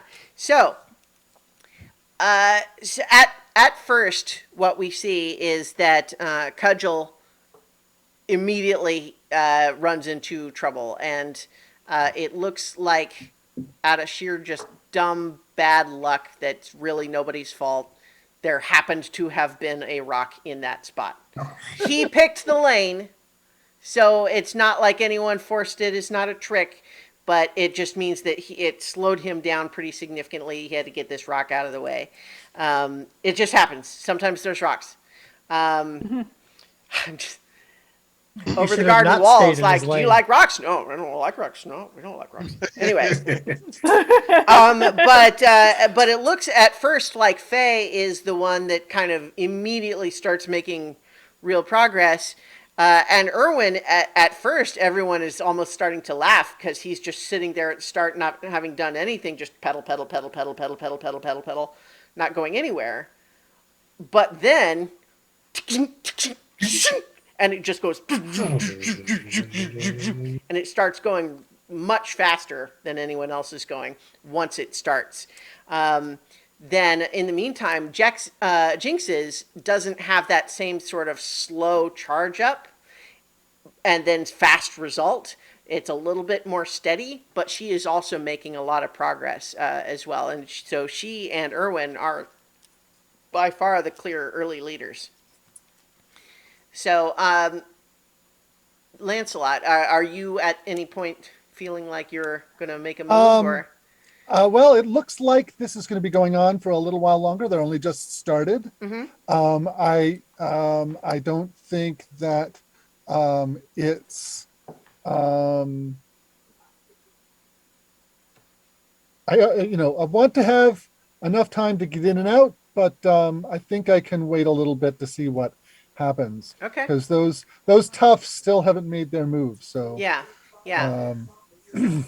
And on that note, Arbin, they have definitely discovered now that they seem to all sort of make eye contact with each other and start to like nod, and then they all turn to that place where the bag isn't anymore, and then they're having an angry whispered conversation with each other. Arbin is not laughing because that's not his way. He's just Yeah. watching with the storm. Yeah, They're like, but you said you brought the bag. I did bring the bag. You said you put the bag here. yeah, it was right here. You all saw it. It was right here. You know that sort of thing, right? So they have noticed. They're upset, but they have not taken any other action yet. Nigel, you are certainly still watching. You have not yet seen any activity elsewhere.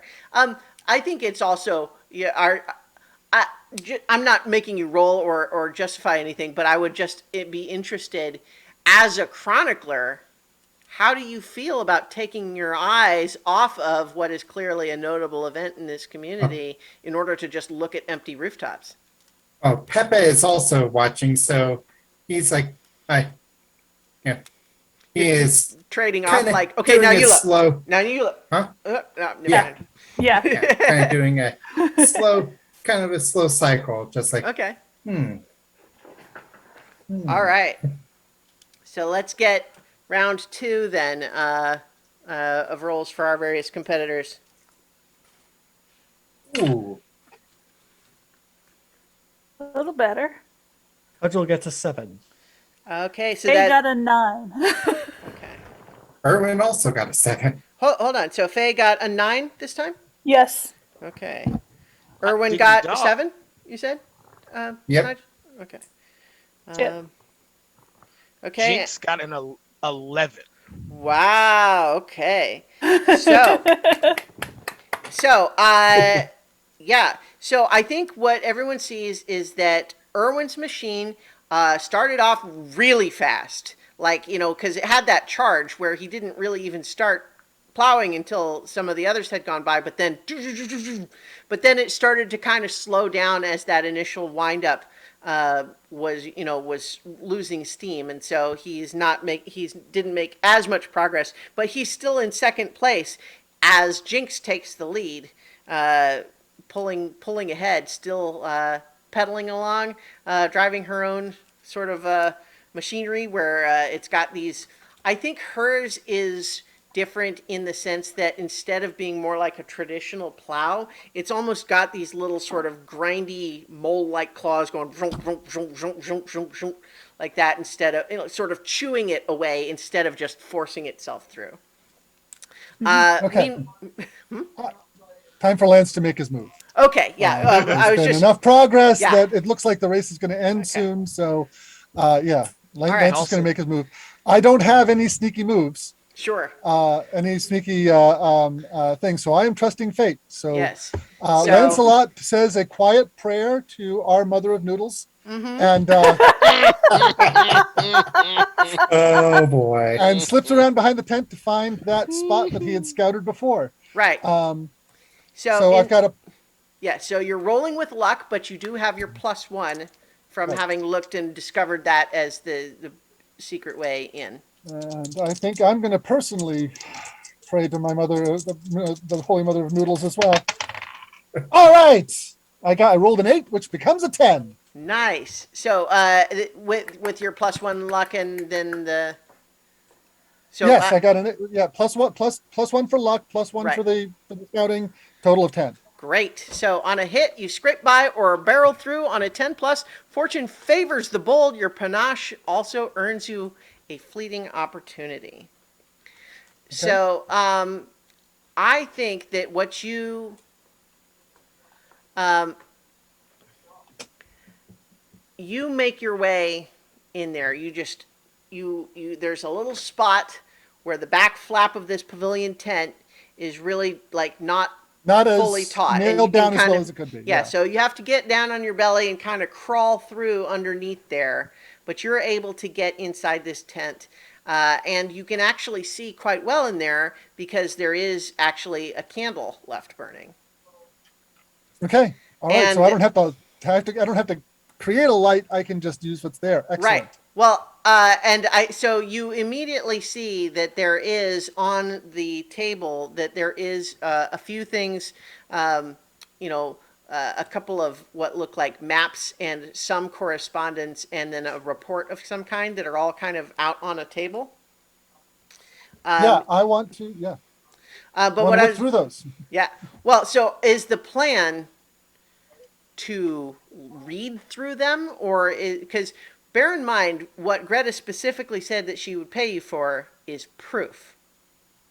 Yeah. I am going to try and go through the papers to look for anything uh looks promising, Okay. and actually take it if I've got something that would fit the requirement. Okay. So So the other thing that I will I am not trying to be subtle, Sure. but I am trying to be quiet. Right. Yeah. Okay. So you can absolutely get to work on that, but that's obviously going to take a little longer than if you were just scooping Yeah. up an armful of stuff, right? But the other fleeting element of fleeting opportunity I'm going to say for you is the candle, in addition to giving you the ability to read through stuff easier, is whoops. If that candle were to be knocked over, it sure would cause a mess in her tent.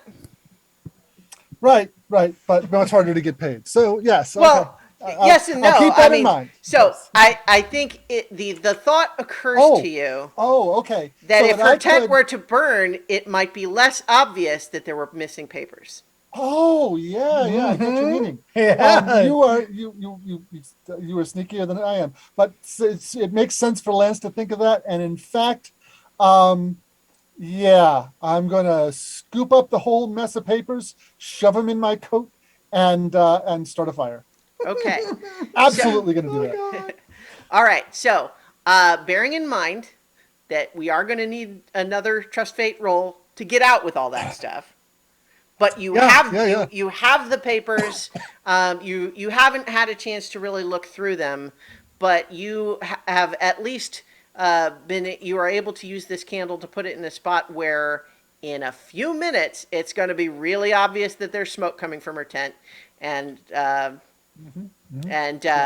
then there will probably be enough of a significant fire inside that it will be difficult to put out.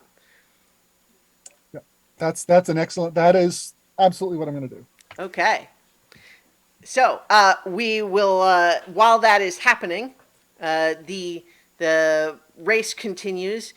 Jinx is currently in the lead. You can see Erwin's frustration as he's falling behind a little bit. Faye is making pretty good progress. She's actually not too far behind Erwin right now, but everyone who bet on Cudgel is screaming at him right now because he is in fourth place. And in the meantime, he just has this expression on his face like, I don't understand what's happening here. I'm just doing it the way I always do. You know, I just use my big arms to plow. You know, What you know, what hey, is the hallmarks of a himbo site? Hey, yeah, he's just cute. well, yeah, and I think also that he is saying like, good for Jinx. She's doing so good. I'm happy for her. Yep. Yeah. Yep. And also, I wonder if Faye would like to go out to the tavern with me. Hey, he's got a view of her behind.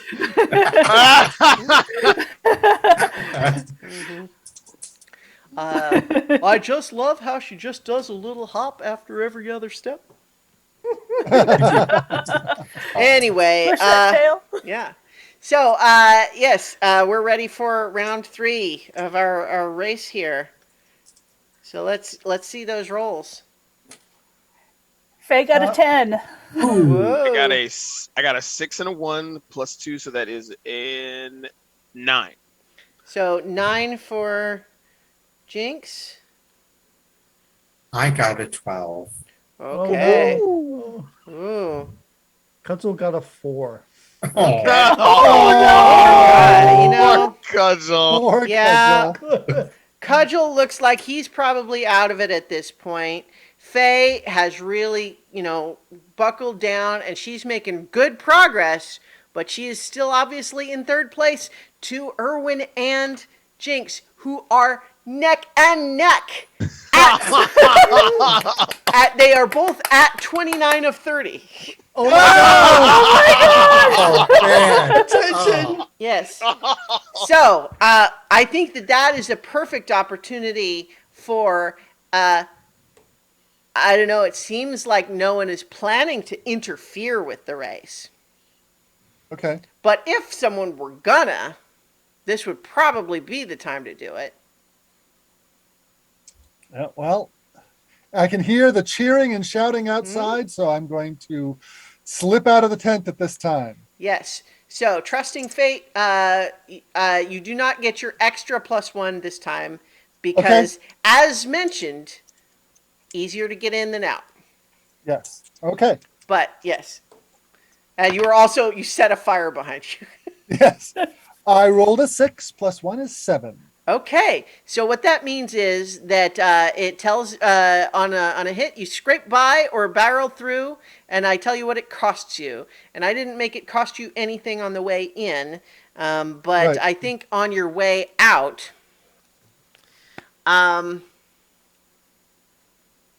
let's see.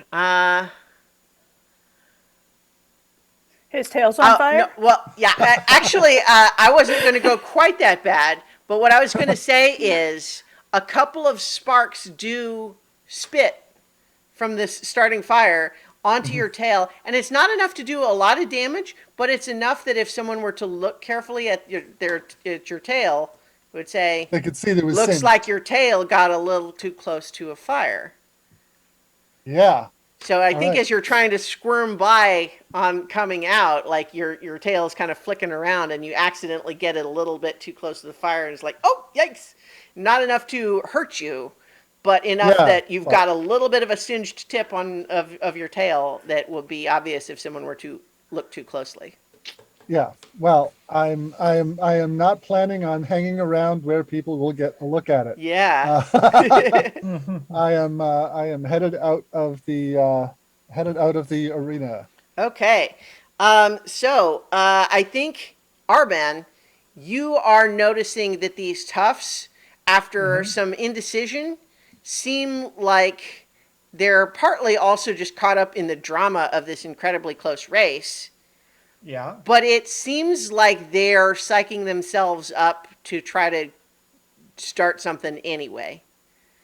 Um, they're a little bit less confident, but they do seem like they're going to still make some kind of a fuss that could start something. But they're less, like they pose less of a threat than they would have for sure. Can I mark out who's the leader? Yes, the leader. In fact, I hadn't established this earlier, but I'll tell you now, and I think it occurs to you perhaps. It might have occurred to you before. No one else consulted you in terms of their interaction with them. You notice that one of them is a mouse with an arm in a cast. And you recall that the only person who was hurt the last time that the Marcus 8 came through was a mouse named Tilly, who got a little overeager in pushing, attacking the soldiers and got pushed off of them and broke her arm. She seems Tilly? like she's the one that seems to be saying, like, everyone else looks like, I don't know, maybe we call this off if we don't have our stuff. But she's the one that's saying, no, this is the moment. This is when we have to do it. She's the one that's talking them back up into it. That's perfect. Okay, so I'm going to come up. I'm going to leave my position and come up to the top, Okay. specifically to Tilly. Okay. Tilly, you don't want to do this. I'll say to the mouse. Okay. So they all look startled at your sudden appearance. They hadn't been paying attention to you. Here's the thing. This is certainly going to be a persuade an NPC type of role, I would guess. But I think you need. She's going to look to you and just say, "Oh no, why's that?" Because I don't want blood to be spilled tonight. Yeah, you going to do something about that? I don't want your blood to be spilled tonight. And those guards will take you apart, and you know it. Yeah, so I guess go ahead and make your persuade an NPC roll here, because you've certainly made the case for why they should So listen to that's you. plus charm, Yeah. which is straight up. Arben's not the charm; he's the hitter. But we'll find out.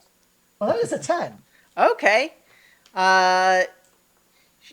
She does look a little uncertain when you say that. You see her kind of self-conscious, like subconsciously, like rub her arm with her other good hand and just kind of say, we had stuff, but we got to do something. I mean, we can't just let these Marcus 8 folks come in here and tell us what to do. Like, they're all just putting on the song and dance out here, but you know what they really want. I do. I've tangled with the Marcus 8 before, and a few primitive weapons and starting trouble in the middle of a competition is not going to drive them off. In fact, it'll just get you all hurt.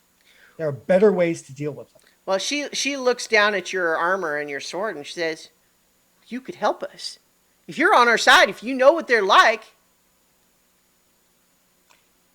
There are many ways to fight a battle, some better than others. And straight up fighting here is not the way to beat them.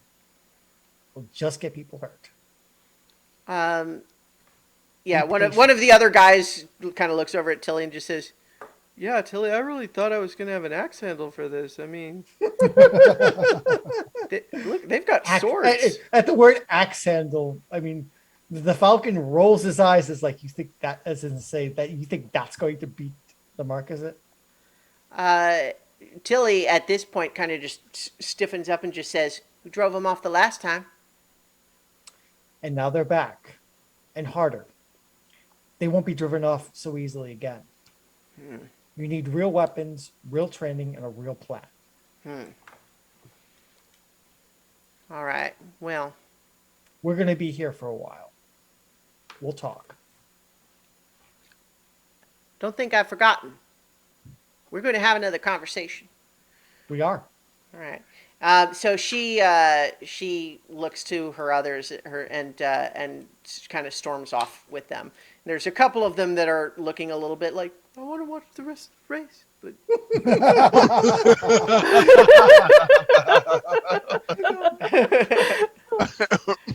I love these guys. I really do.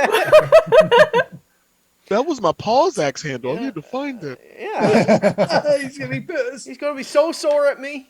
All right. So I think we have one more thing that I think Nigel and Peppa notice, which is, hey, over on the roof of the town hall or the second floor, you see one of the windows open that wasn't open before, and you look, and just like you catch, which one of you catches just a glimpse of what looks like a squirrel tail disappearing into that window?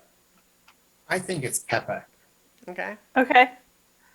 Yeah, All because right. Nigel's distracted by the race. Yeah. Yeah. Yeah. Close And races. Peppa is gonna go take off for it. Okay. Just right away. Just All right. yeah. Yeah. So Okay. I think that you travel light enough that you don't have any issue. What I've decided, I think, is a good way for us to think about flying for our bird characters in this game is that it's a bit like running fast, right? Like any of us could run fast for something if we needed, but it's not trivial, right? It's, it's something you have to No. kind of concentrate on. You want to have the right shoes, you can't do it forever. Like, Yeah. but like if you need to run to catch a bus, you can run to catch a bus. That's not something that's overly difficult. But like chasing after a car or something might be much harder, right? So when we start thinking about like how difficult is it to do something, I think a good analog for us would be if you had to run fast somewhere, not just jog, but like as fast as you can go. Sprint, yeah, it's Yeah. like sprinting. Yeah. So I think certainly you can take off and head in that direction, and we will come resolve that a bit more in a moment. But let's get our next and probably last round of our plowing race. Mathematically, yeah. Come on. I almost want to get a bad roll. You do. we want, we want, Yeah. we want Jinx So- We to want win. Jinx. Right. We want Jinx to win. So because both Jinx and Irwin only have one left to go, like it'll be whoever gets the higher number this time is going to Yeah. be Yep. who wins. What did Jinx get? Let's see. That is 7. I'm sorry, 8. 8. Because it's 5 and a 1. 8? Oh.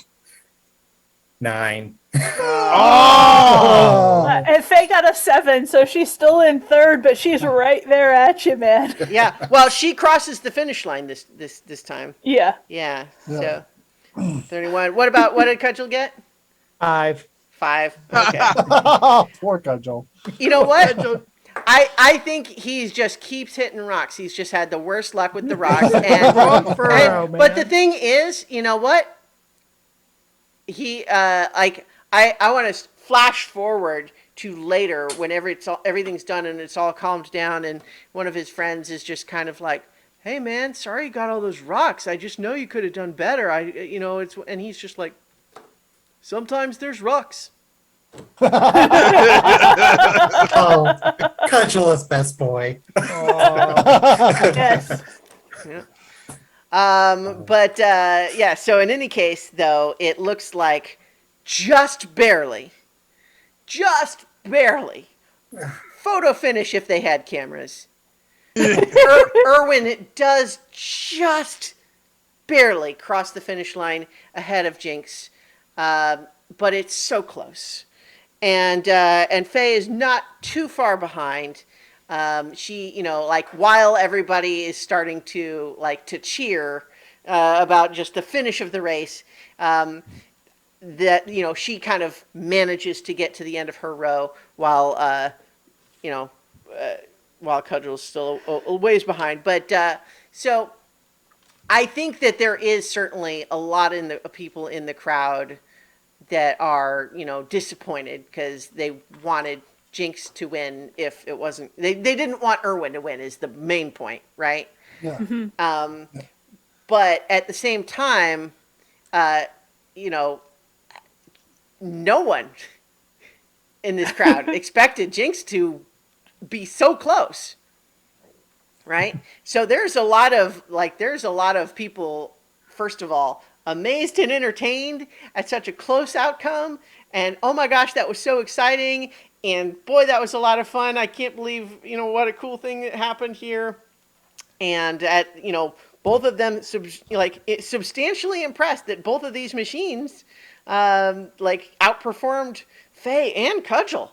I mean, Cudgel, like if there hadn't been so many rocks, there's a lot of people still, especially the ones that bet on him. It's like if he hadn't so many rocks, like if we had a rematch and he didn't have all the rocks, and so there's a lot of that. But at the same time, there's a lot of people gathering around now that the plowing isn't happening and it's kind of safe to get a little closer. People are kind of crowding in, and there's a lot of people kind of impressed and asking both Jinx and Irwin, honestly, about their kind of machines, and just because I think the thing is, both of those machines were impressive enough that the farmers in town who have to plow furrows are looking at that and going, dang, I wouldn't mind having one of those things. That looks a lot easier than trying to do it manually. And it's not about even putting those farm hands out of the job. It's about they are freed up to do something else. Yeah. There's lots of work to do on a farm, if they don't have to spend all their time plowing the furrow, then they could do something else. But at the same time, there's a lot of that activity. The primary element of the crowd that seemed determined to make something more serious or dangerous happen has left. But I think there is a slow burn, developing reaction of, wait a minute, what? You smell that? What is that? And a couple of people starting to look over at Elaine's tent, which is starting to have smoke coming out of the vent thing at the top. But let's follow Peppa over, who has zipped over to land on the ledge outside of this window that you saw the tail go into. Mm-hmm. And as you land there and look in, you see, immediately turning around to look at you, what appears to be a squirrel wearing a mask and a bandana over his face, holding a bag and with a dollar sign on it. And he was in the middle of doing something on some of these file cabinets, and he turns and looks back at you with just the what? So there's a moment, I think, where you're just staring at each other. Mm-hmm. So you are currently blocking the window that he came in, but what now, Peppa?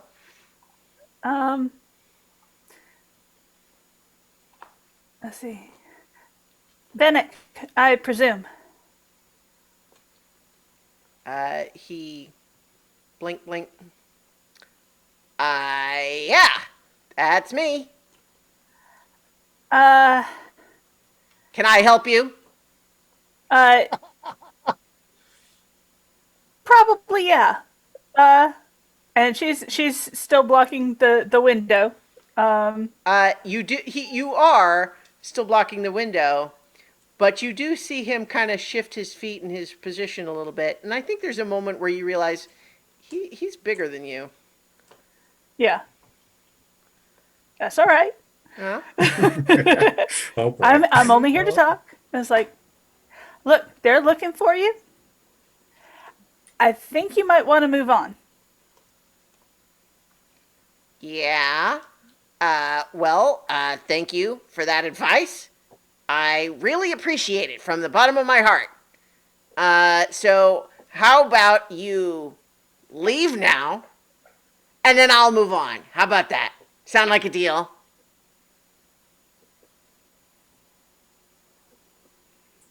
No, because I've got one more question. He, you know, he Why the looks. pumpkin? They said you Yeah. stole a pumpkin from some kids. You said it was too big. I just don't understand. Uh, Why the pumpkin? so bear in mind, like he's got a bandana over like the bottom half of his face, and he's got like a mask around his eyes. It's like it's a cloth mask you can see. Yeah. And like he comes up, and he, without saying a word, he comes up like really close to where he's face to face with you, and he says, "Because it was too big." But why was it too big? Why was that offensive? I think you are trying to figure someone out. Yes, I am. Yeah. So let's see a roll with charm. Yeah. Let's see a roll with no modifiers. I got an 11.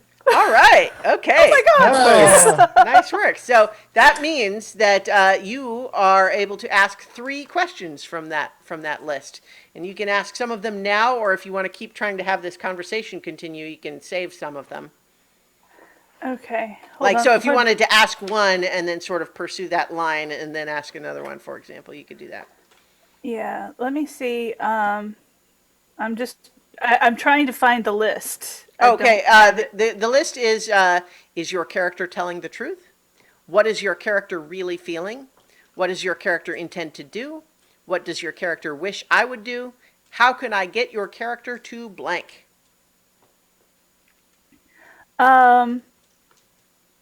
I think what he wishes I would do is pretty obvious. Well, I'm not telling you to take that question. I'm saying those are one of your No. choices.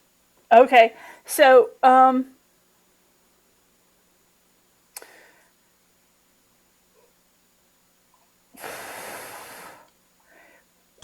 what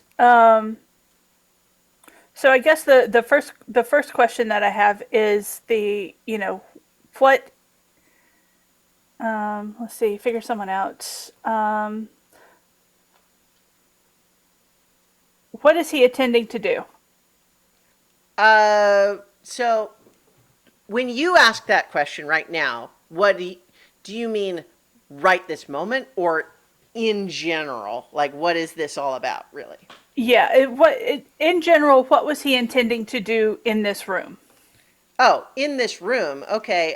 Yeah, you see that before you interrupted him, he seemed to be, he had opened a couple of key, filing cabinets, and you know which ones that he looked like he was reaching into, but it doesn't look like he got yet what he was intending to get from there before Okay. you interrupted him. But you see which drawers he was trying to go for.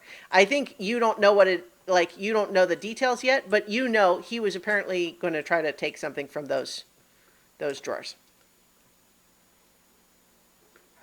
Okay.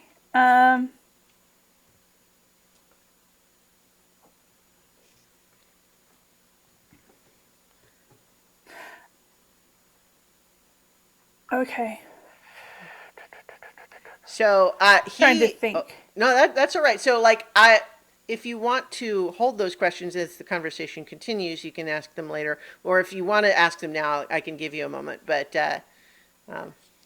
Yeah, I'll hold the rest of my okay. questions. Well, so as you are kind of, especially as you don't, like you ask a follow-up question of like, but why was it too big? And then he sees you glancing over his shoulder to the drawers that he was going to go for. He says, "Lady, I think you really need to mind your own business." And you see him lower his hand to the hilt of his sword.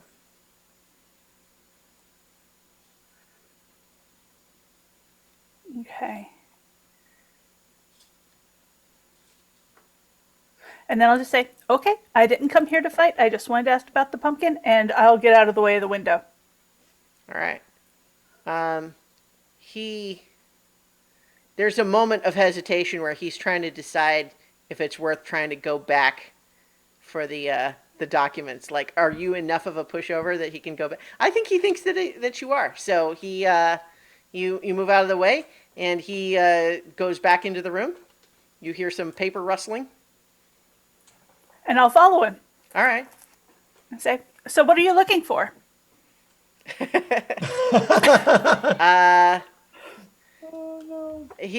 So he kind of he chuckles.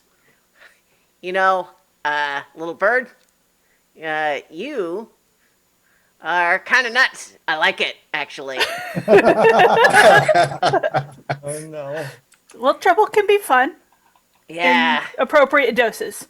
You know, usually I like the quieter type, but yeah, I am gonna not answer your question because it kind of not in my best interests, frankly. But I am gonna go ahead and take these. And he just grabs some like stacks of like he's take like manila folders essentially, you know, like old school like the sheafs of paper that he's taking from between dividers.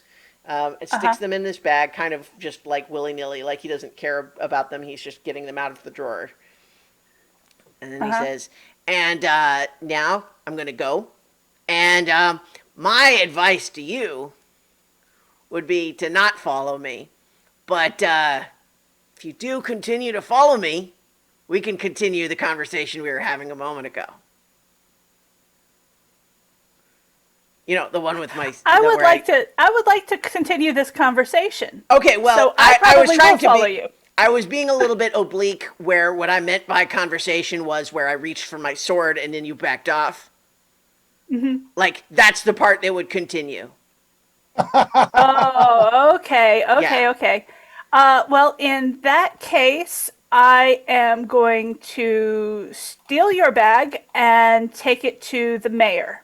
Okay. Are you gonna? All right. So, tell me what you are trying here. Because what is your plan right this moment? My plan right at this moment is to grab the bag and run like hell through the window and out, and Okay. carry the bag in my talons, but to fly out the window. Right. Okay. Well, I think trying to grab it away from him is definitely a trust fate move. Okay. So that you're gonna roll with luck. Okay. God help us all.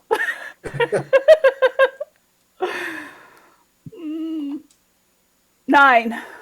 Okay. So on a hit, you scrape by or barrel through. So I think he is surprised enough that you would dare such a thing. That you get the bag away from him.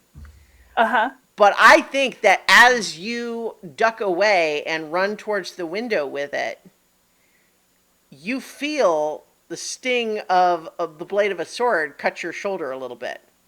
Okay. Mark 1 injury.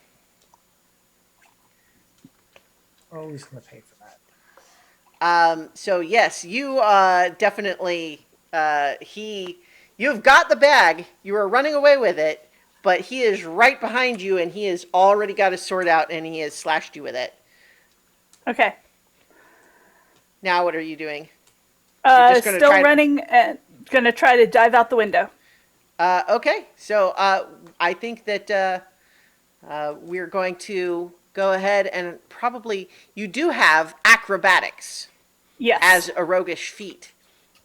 Yes. And so I think that ducking out the window and flying away with the bag feels exactly like that. So when you attempt a roguish feat that you are skilled in, you roll with finesse. Yes. And you have to state what your goal is. Your goal is essentially to get out through the window and be flying away with the bag. Is that right? Right. Okay. All right.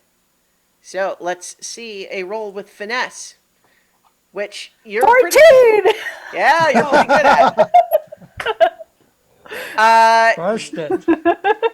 Yeah. So narrate your extra cool, amazing dive out the window, and I'll let you narrate here for a bit. Okay, so Peppa dives out the window with the bag kind of wrapped in her wings. She drops the bag, loops around, catches it with her talons, and then flies off straight towards the the the group where Arbin is, and the rest of them where it's safer. Okay, well, where there's a big crowd that is just starting to react to the fact that one of the Mark State tents is on fire. I didn't say it was a good idea. I said that's what Yeah. she did. No, I'm just clarifying. And then I think that what we have that amazing hero shot of Peppa's incredibly slick aerial maneuvers, and then I think the camera pans back over to the window where Venick is just standing there going.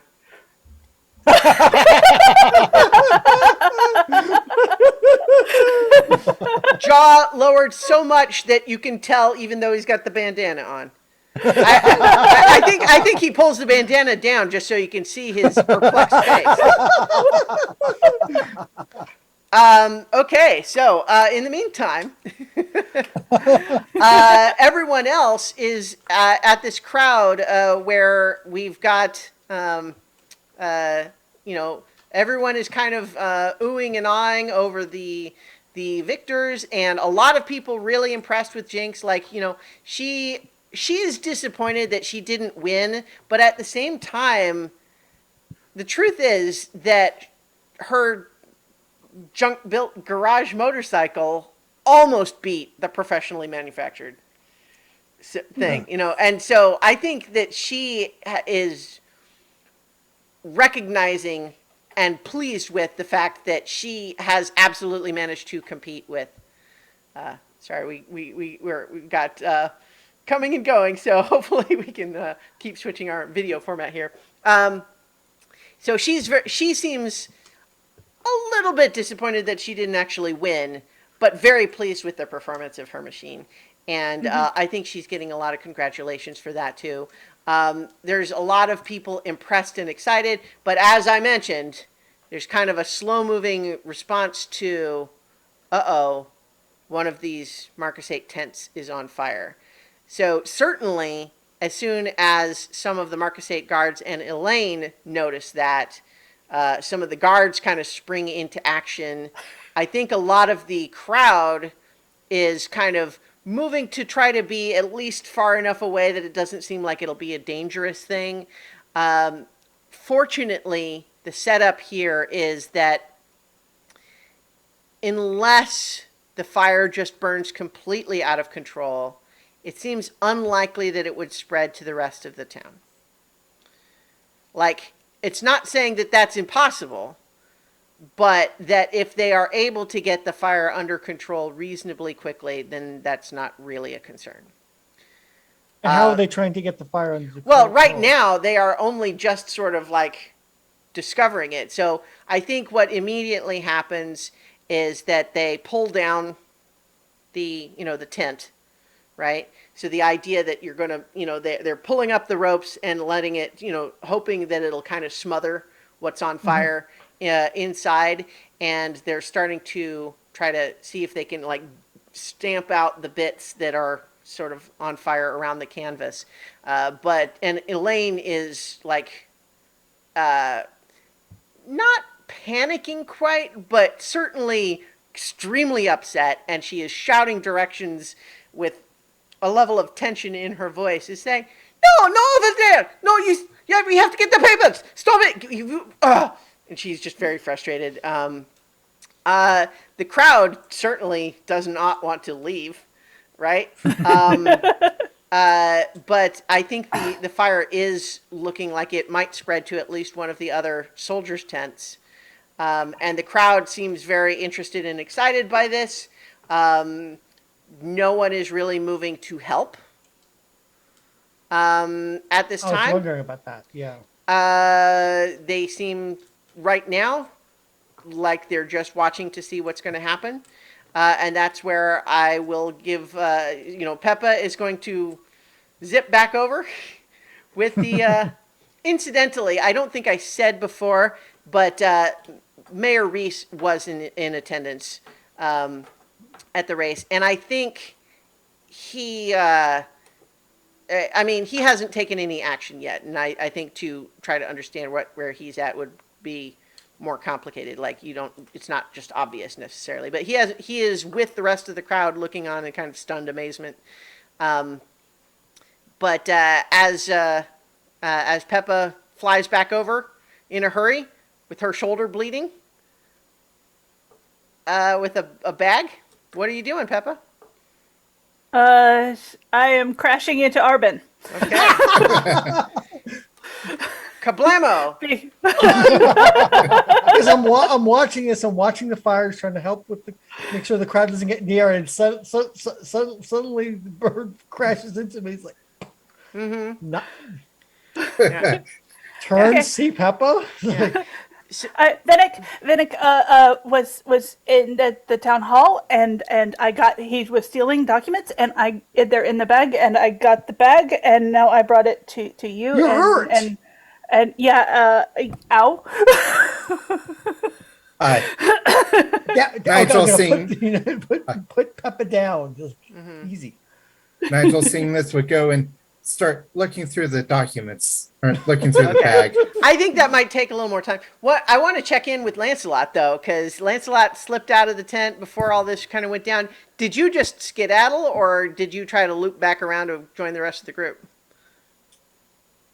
Lancelot is skedaddling. He's not sticking around for this. All Not with right. a scorched tail. Oh, sure. No. Yeah. So He's headed back to the farm. Okay, yeah. So I will actually, because this is all happening reasonably quickly, I would say you haven't gotten back there with enough time to look at anything yet, but we'll assume that we'll give you that moment to do that.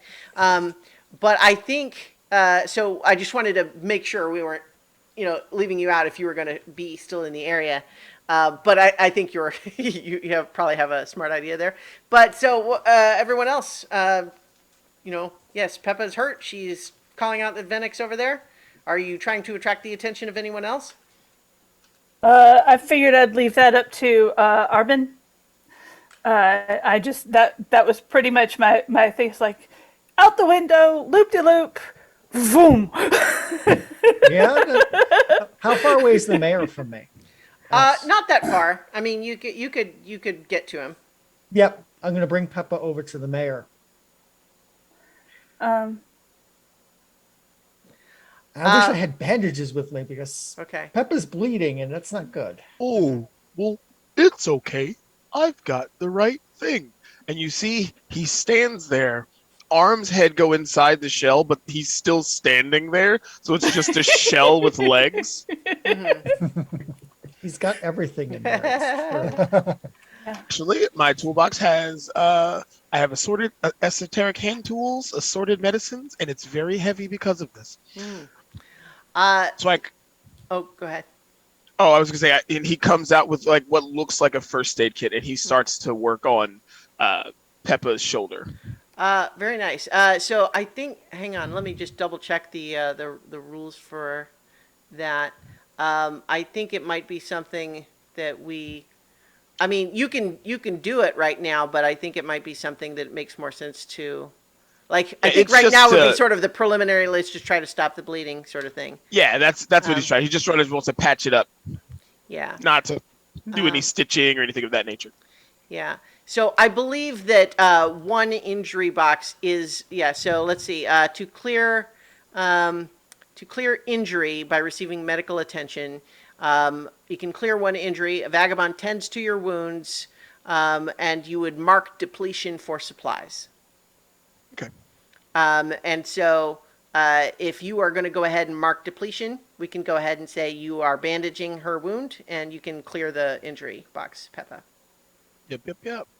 Great. Yay, thank you. Excellent. Yeah. So that's going to take a little bit, though. I think while this is happening, Murdy has read the fire on the wall and is trying to urge Jinx to come with him away right now. Like, let's just not be here when anything else happens. Because I think that Arban, I think your instinct seems to align with his in the sense that you kind of notice him, you're kind of looking around, And I think you were getting a sense that, like, the Marcus 8 soldiers seem like they're going to get the fire under control reasonably quickly. Because it wasn't that big yet. And, there's mostly just one tent. It's pretty damaged, but it's not necessarily going to go completely out of control. But at the same time, how are they going to feel about that? You're getting a sense Yeah. that they're going to maybe feel like, is this an accident or did someone do this to us? Yeah, we've stirred that. I mean, the Tufts didn't do anything, but the fire that Lancelot started is going to definitely stir the pot around here. Potentially, yeah. But we don't know he started it. We don't know that. Yeah. I don't. Yeah. As far as Well, I know, it's think an you know. accident. I think you know there was a plan that he was going to sneak into that tent. I mean, for all Right, you so know, did he's he- still in there being burned to death by the fire.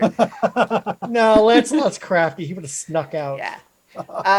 Hail Or at Smith. least screamed. Yeah. Arby, get me Yes. out of Yeah, here. I'm just saying that, like, I think that you could all reasonably come to that conclusion. Yeah. So here's the thing. So basically, what I'm going to actually just suggest, Arbin, is that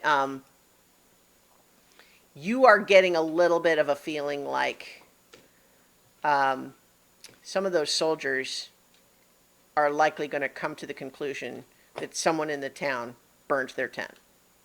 Yeah. So when I go to talk to the mayor, I'm going to tell them what Pepper found and has the recovered papers, and B, that the town's going the soldiers might try a reprisal, and we have to watch out for that. I've dealt with the Marcus before. This is how they think. This is what they do. They're going to jump to an island of conclusions that is not justified. But what are they going to do? They're cats. Yeah. Well, so I think that it doesn't take. So the mayor is kind of. You can tell that he is very much torn between a couple of different things. Like, on the one hand, documents and all of that is one thing. Like, he's concerned about that. He's also kind of concerned that, like, is there going to be fire out of control? Seems like maybe that's okay, but this still seems bad. There's a lot of people still standing around here. So he, I think, looks to you and he just says, if you mean to help me, sir, I would request you help me disperse this crowd. Gladly. And Arbin's going to start in his loudest shriek his voice and buff, wings out, start to try to urge the crowd to get out of there. It's like, Yeah. out, everyone away Recap. from the fire, out now. Okay. Recap at the tuber. So I think. Wait. What did you say? I said recap at the tuber. Okay. Everybody go to the tuber. tavern and Right. rehash the whole thing. Yeah. So I think that it with you and Mayor Reese all kind of both like helping that, and the rest of you there, I'm assuming helping. It seems like you're able. So the soldiers get the fire put out, but there's a lot of damage to Elaine's tent. They do. There's a moment there where they have absolutely advanced a couple of steps, like towards the crowd, where the crowd was. Like, are they creating a perimeter? Yeah, but they're also, some of them look like they would like to do more. In the meantime, Elaine seems to be having a whispered conversation, whispered but animated conversation with Erwin. And so it seems as though nothing else is going to happen there tonight. But there is certainly an increased tension level there. And Jinx and Murdy managed to pack up her machine on their cart and take that away. And I think that the crowd is generally dispersing. And after that, Mayor is kind of saying, okay, so now that crisis is past, please, what did you find? And as you're starting to go through the documents, That's saying the documents is one of the things Nigel is absolutely Oh interested yes, in. no, I'm sure, I'm sure. But as you are getting ready to start going through that, you hear, "Thief! Thief! It's the thief!" And it's Nomi, the beaver assistant, and she is running up from the direction of the town hall, carrying something that I think at a first glance you're not seeing what it is, but she is running up and she is pointing at Peppa, Mm-hmm. and she is saying, "She's the thief. She tried to steal documents from the town hall, and what's worse, she's Venick. Look what I found!" And she holds up what is clearly a fake squirrel tail.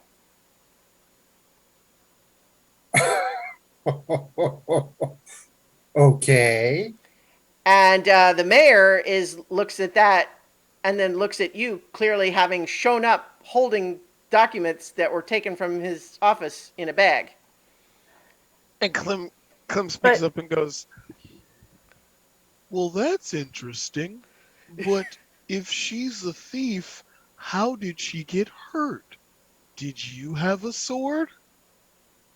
I think we're going to we're going to leave it on the button there, and we are going to pan away from all of that and soar over the setting sun of of this town and go back over to the Cumberley farm where Lancelot has retrieved these documents and is going through them and looking through and finding out that you suspect that it's possible that Elaine has some additional correspondence that she carries on her.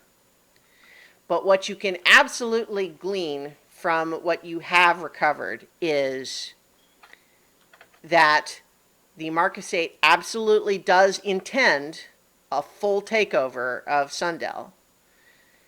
That they hope to do it with as little disruption to the farmers as possible, and that but that there is a timetable because they have intelligence that if they don't take Sundell soon, the Grand Duchy will.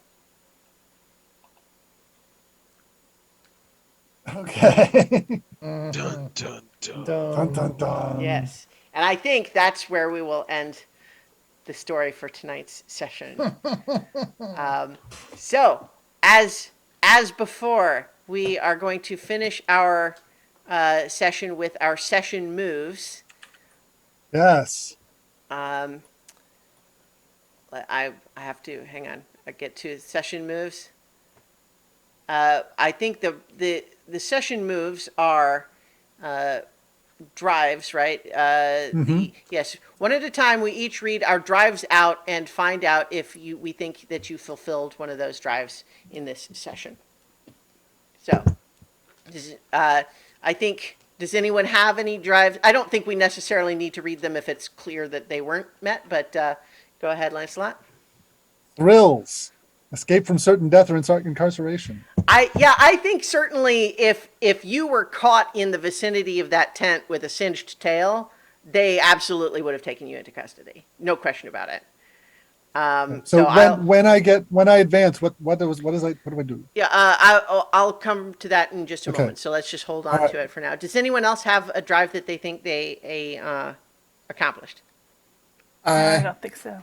well, the closest is contribute to a lasting development or improvement to an entire clearing, but I don't think we quite anything like that's quite happened. No, I mean I think you've advanced. You've moved a couple of things forward, right? Yeah. Together, but I don't think there's anything we would no lasting development has occurred, even if some have made some progress, right? Like if there's been movement towards some lasting developments, but they're still in Yeah. progress, not complete. That might be something that happens later, but Okay, so an advancement Well, so first of all, also the other thing that everyone can do is you can choose one element of your playbook to update or change. You don't have to if you don't want to, but you could replace one drive with a new drive. So, for example, if you were feeling like I picked a drive because it seemed cool, but it just seems like that's never going to happen, you could change it if you wanted. You can also change your nature to a different nature from any playbook, or replace a connection if any of those felt like they were appropriate to do. But in the meantime, Lancelot will get an advancement.